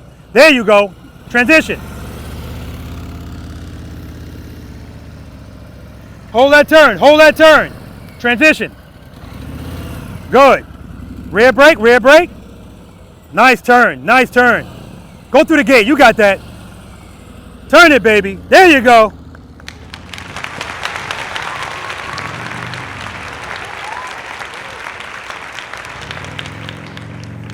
Good. He's covering the rear brake on that one now. I like it, thank you. Dip it in, dip it, hold the turn, hold it, transition. Turn it, there we go. Hold that turn. Hold it, hold it, hold it, hold it. Keep turning, keep leaning. Easy on that rear brake, transition. That's right, that's what I want. I want nice wide turns. Slow down, hold the turn, transition. Good, good. Stay in the friction zone, easy on that rear brake. Keep the throttle steady, don't blip it, transition. There we go. Keep it loaded, I hear the throttle going down. Don't speed up, just keep the throttle loaded. Keep the friction zone where it is.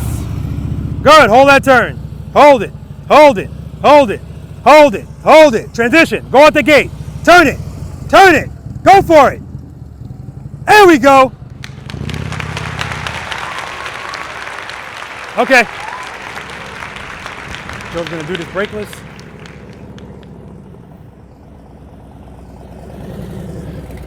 And he's not covering it. Wow, a lot of speed right there.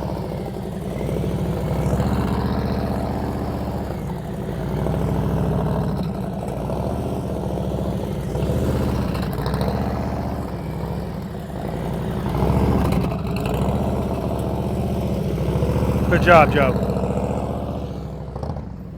All right, guys, we're gonna move on to the final numbered exercise, the Abominable Snowman. And it is gonna be Abominable today. Why? Because my buddy Joe Go is here. All right, let's do it. Dodge, get the hell out of my circle. All right, I'm just messing around. Any questions, guys, before we just did? Dodge, it's starting to come together, man. It feels good. Yeah, it's starting to come together. Holding those turns. And I know, like the last time you went through, Rich, the reason why you had an issue, you're not holding the turns. Now, the first time you went through, same thing. You held the first turn nicely, then you didn't hold the second one long enough, you didn't hold the third one long enough, so it's starting to get tighter. On the fourth one, boom, you held that turn, bought back that space and time, put you right back on track. Second time, you never bought back that time, so it was getting tighter. That's why you felt the pressure and you put a foot down. So we gotta hold those turns. Don't do a half turn and then go for it. If you're not coming towards that gate like this, you didn't hold that turn long enough. If you're coming to it like this, you know I came out of that turn too soon. Because I'm coming from this direction. I should be holding the turn long enough so that when I turn to it, that's how I'm fit. The outside cone is what I'm favoring, not the inside cone. All right? All right. Remember, guys, we're not here to go fast. All right? And if you went through an exercise fast, that's great, but I need you to go slower. It's all about being in the friction zone, letting the friction zone pull you through these exercises, right? That's full control of the motorcycle, period. All right? Because if you swoop through anything out here, in that swoop, you're not in full control. All right? All right. Last numbered exercise, and this is, Dash, I don't know about this one, man. Cooch, I don't know. What I like about Cooch is he went through the first time, and then the second time he was like, screw those green cones. I'm going through the gate. Then he was like, nah, I'm not ready yet. But, I mean, really, you kind of were, because it was just a matter of turning sooner. But that's why I made you and Dodge go, yeah. That's why I made you and Dodge at least go through that last gate. It shows me some level of turn, there it is, go for it. What do I have to do to make that happen? Am I going too fast? A little bit of rear brake. Right now, we're going to have Columbus police out here soon for you, Dodge, for abusing that rear brake. Because I said, a little bit of rear brake. I'm trying to say it soft. A little bit of rear brake. And it happens. Okay, this is the Abominable Snowman. It's only abominable if you go to the top. So Joe will be up there. I know he will be. But the beauty of this exercise is, again, like everything else, there's no pressure. 4 circles. 27 is what I'm standing in. 25, 22, 18. A circle's tighter than the box. Keep that in mind. The green cones just separate the circles. It's the only reason they're there. So this is your entrance and your exit. Again, if you come in here and all you want to do is the 27-foot circle, come in here. This is where I want you to place your wheel, in the vicinity of here. Remember about 2 hours ago I told you guys that in the Abominable Snowman, these cones are more sociable, so you can hug these cones. Good. Placement. Hug them. Hug these 2 cones. Come all the way to the top. Now commit to the turn. And if all you want to do is this circle, you can go around and go right out, or you can go around twice and go right back out. Perfectly fine. Successful day. If you ride a road glide, I would say a fixed fairing, but that's the only bike that's relevant out here, road glide. Even if you don't need all of this space, I still want your front wheel right here. Because again, we got to practice that. Because if you don't get it right here, you're going to get it wrong up there too. So placement, hug them, commit. How come I can't just place it and then commit? Because we're in a circle. Whatever you give up here, it's going to catch you over there. All right? Placement, hug them, commit. If you want to go to the next circle, go around, come over here, same thing. Placement. In the vicinity. Notice I don't have you all coned in, so you don't have to worry about that. Like I said, it's not a competition. Placement. Hug these 2 cones. Come all the way to the top. Commit. If this is all you want to do, you can go right back out, or you can go around twice, go back out into the next circle, and go right out. And so on and so forth. So it's something that I noticed that Lee was doing, and I told him about it already. When Lee gets to a U-turn, right now he's going for that 18-foot box in there. And so when he goes to make his U-turn, he speeds up in the turn. Remember, that's why I showed you guys by doing that circle in front of you. I don't need to go fast, even leaning the bike that much. So you don't need to speed up to make that turn. If that power is appropriate, just lean the bike over. It's going to be fine. All right? Don't worry about it. Lean the bike over. If you're going too slow, I'll tell you right from the start, you're going too slow. Because I know the purpose is to lean, so I may as well let you know. If you're going too fast, I'll let you know. But if I don't say anything, actually, I'll still say, stay right where you are. For some of you, I'll say, stay right where you are. Head and eyes, handlebars, lean the bike over. You're fine. All right? Questions? Demo. Find a good spot, I like it. Placement. Hug them. Hug these 2 cones all the way to the top. Commit. Hold the turn. Hold it. Hold it. Hold it. Placement. Hug these cones. Commit. Hold the turn. Throttle steady. A little bit of pressure on the rear brake. All the way to the top. Commit. Hold the turn. Hold it. Hold it. Hold it.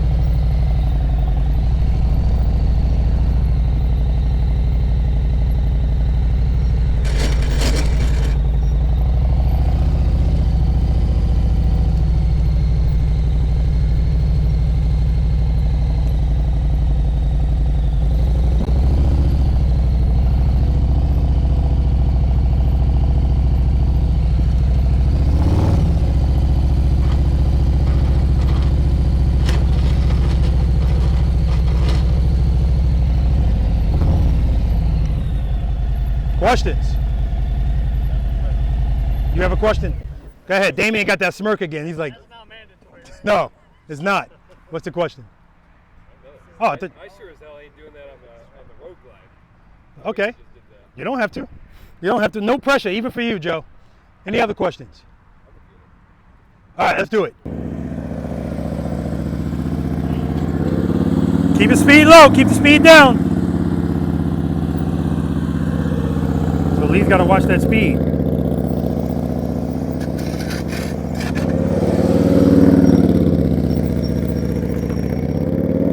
Too much speed. Too much speed, Lee. Too much speed. Good. Placement, hug them, commit.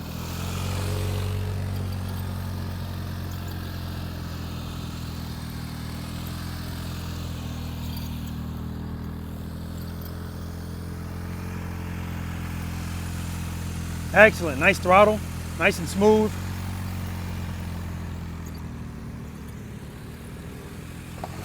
Clutch, baby, clutch. Good job, man.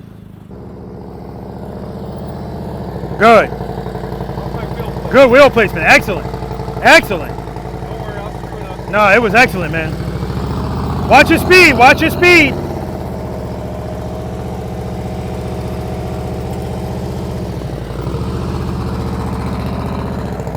Slow down. Slow down. Too much speed, Joe. Too much speed.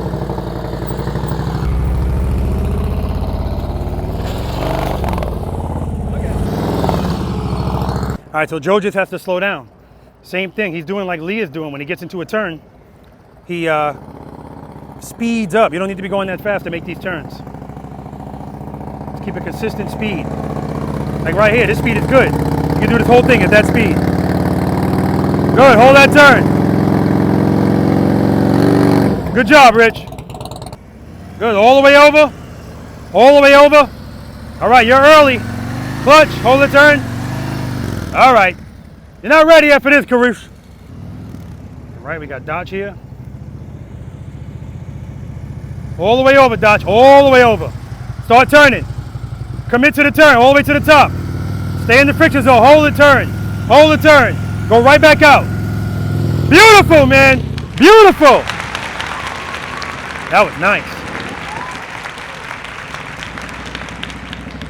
All the way over, good. Watch the speed, watch the speed. See all that speed? Gotta pull the clutch on a little bit, too much speed. Speed, speed, speed. Too much speed, too much speed. All right, take a break.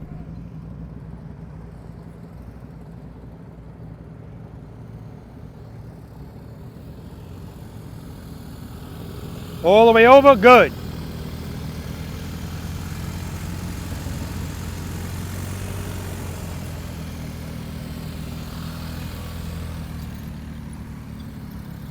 Good, hold that turn.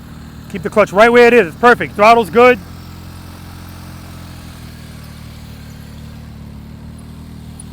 Good, you're good, don't change nothing.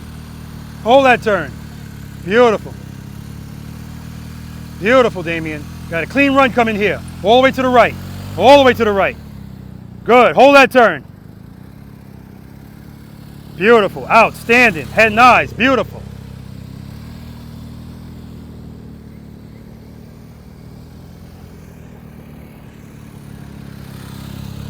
Clean run, baby. Take a break. Good job.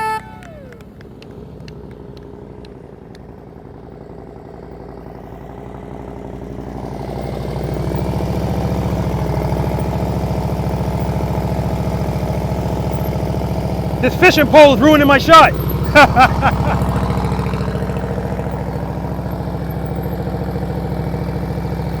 Good.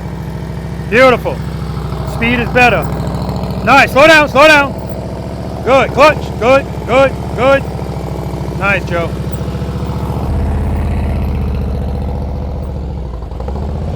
A lot of speed right there. Good job.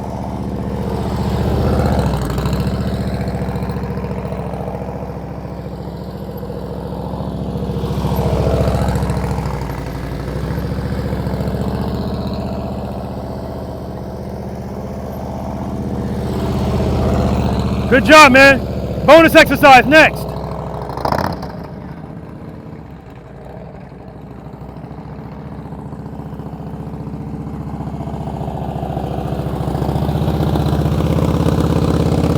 Good. Lean it over, lean it over.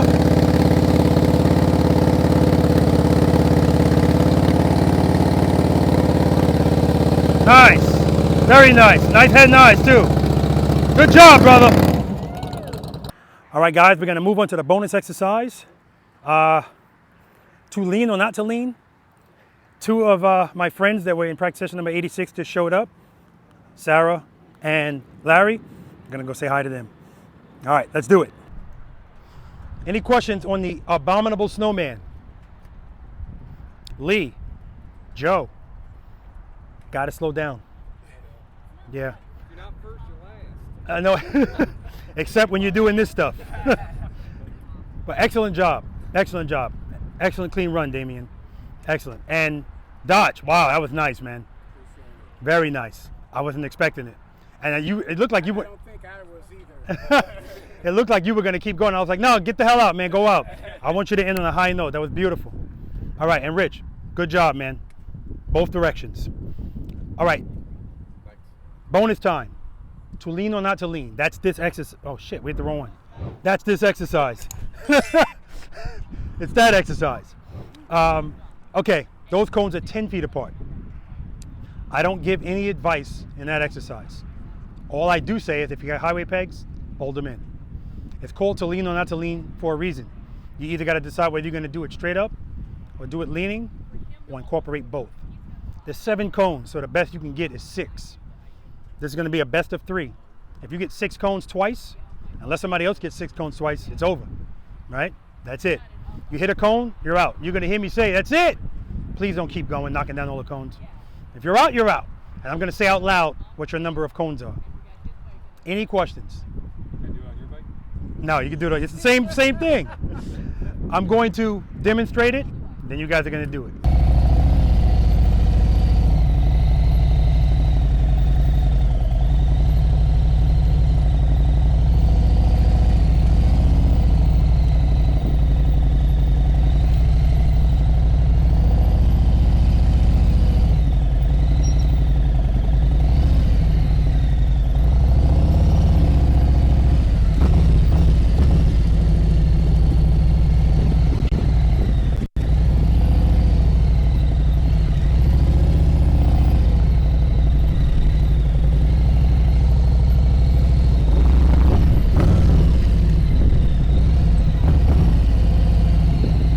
Smooth stop. Let's do. I'm just riding the. Okay.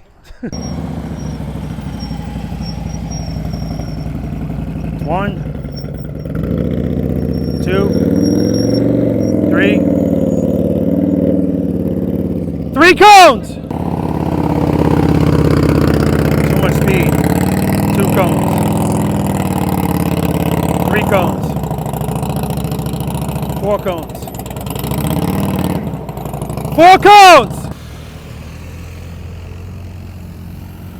Hold up, start over. You screwed yourself, just go right here. Just go right there, yeah.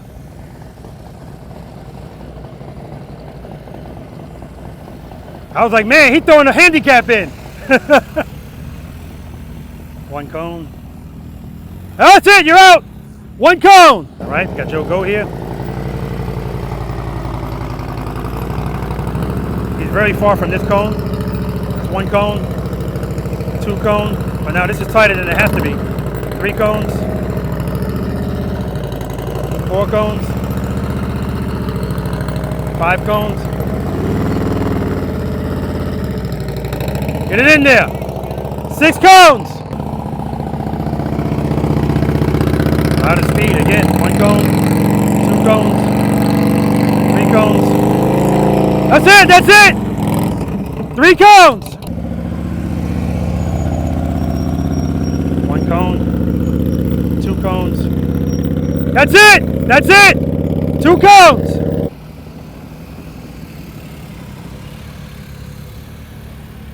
1 cone,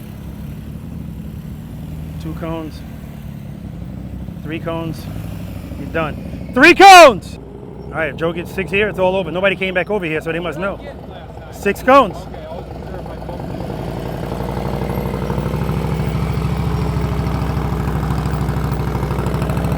1 cone, 2 cones, 3 cones, 4 cones, 5 cones, 6 cones, baby! How you feel? Good, good. You remember what you rated yourself when you first came out? 5.5 to 6. Any change in that number? I'm gonna keep that number. Okay. For now. See you tomorrow, man. Yes, sir. Thank you so much for everything. Always a pleasure. Thank you. How you feel? Good. I'm more confident. You remember what you rated yourself when you first came out? 4 or 5. Any change in that number? Yeah. Yeah. What you got for me? 6. Okay. Yep. Appreciate it. Pleasure to meet you, man. Thanks. I always say get out of here quick before you change your mind. That's a good number. All right. How you feel, man? I feel good and disappointed About what? because I leaned on that right turn. Oh, man. Come on now. Stuff happens. You know that. I know. You remember what you rated yourself when you first came out? 8. 8, yes. Any change in that number? 8.1 because I got the top of the Snowman on the Road Glide. Really? That's not new to you. Oh, in the road? That's not On new to the, you. on the Road Glide. It though. is? There's new on the road glide? On the Road Glide, yeah. The, Okay, the tightest, congratulations. tightest circle I've done is 20 foot. 20 foot Really? keyhole. Always a pleasure, brother. Thanks. Thanks for coming out, man. No problem. Ohio ambassador. It's How do you feel? tired. Yeah, man. Good. You're working out here today, man. You remember what you rated yourself when you first came out? 4. Any change in that number? 4.1. Okay. Always a pleasure, man. Thanks. All right. All right, guys, 106 in the books. We got it. A little bit of sprinkles coming out here, so I didn't get to do an exit interview for Dodge and Carew. But Caro, I think that's his name. But I wish them safe travels. I wish everybody safe travels, and I'm glad that we were able to get this in. This was a great day, and because the weather was gray, we weren't burning from the sun, so that was just good. And it was a constant breeze. A couple of sprinkles, but nothing crazy, so I'm highly, highly appreciative. I am annoyed because we did a nice follow the leader, and for a couple of people here, it was their first one, and nothing was recording. I don't know what's going on. I'm losing my mind. But part of me, I felt sprinkles coming, so I was moving in haste, so I didn't get to follow the leader. So I apologize for that, guys, but all in all, great time. We're gonna come out here tomorrow and do it again. Tomorrow's gonna be a lot bigger. That's gonna be practice session number 107. All right, so listen, guys, if you're not subscribed to this channel, please hit that subscribe button. It definitely helps me out. Hit the like button, helps out the algorithm, which also helps me out. Share these videos, guys. Hit that notification bell, switch it to all, so you always are notified when I put a new video out. So we're gonna get packed up. I wanna give a huge shout out to everybody here. I appreciate them for participating. I appreciate the people, Amy, Joe, Jason, my Illinois ambassador, that came out. They're gonna be practicing tomorrow, but they came out here and hung out all day. Jason helping me all day, move the bike. That's always a help for me. I appreciate it. And Larry and Sarah showed up, and they also helped me pick up the cones. Some of the guys here helped pick up the cones too. I appreciate that. Lee Sturgis and his wife, once again, help picking up cones, but feeding us all the time. Just amazing, amazing people. I love coming out here to Ohio, and I'll definitely be back. All right, guys? All right, listen, like I always say, it's not about being the best, it's about being the boss. Spend more time being thankful for the things that you have and less time complaining about the things that you don't. Seat time doesn't equal practice time, guys, and if you have time to ride your motorcycles, you have time to practice on them. That's not my opinion. Until next time.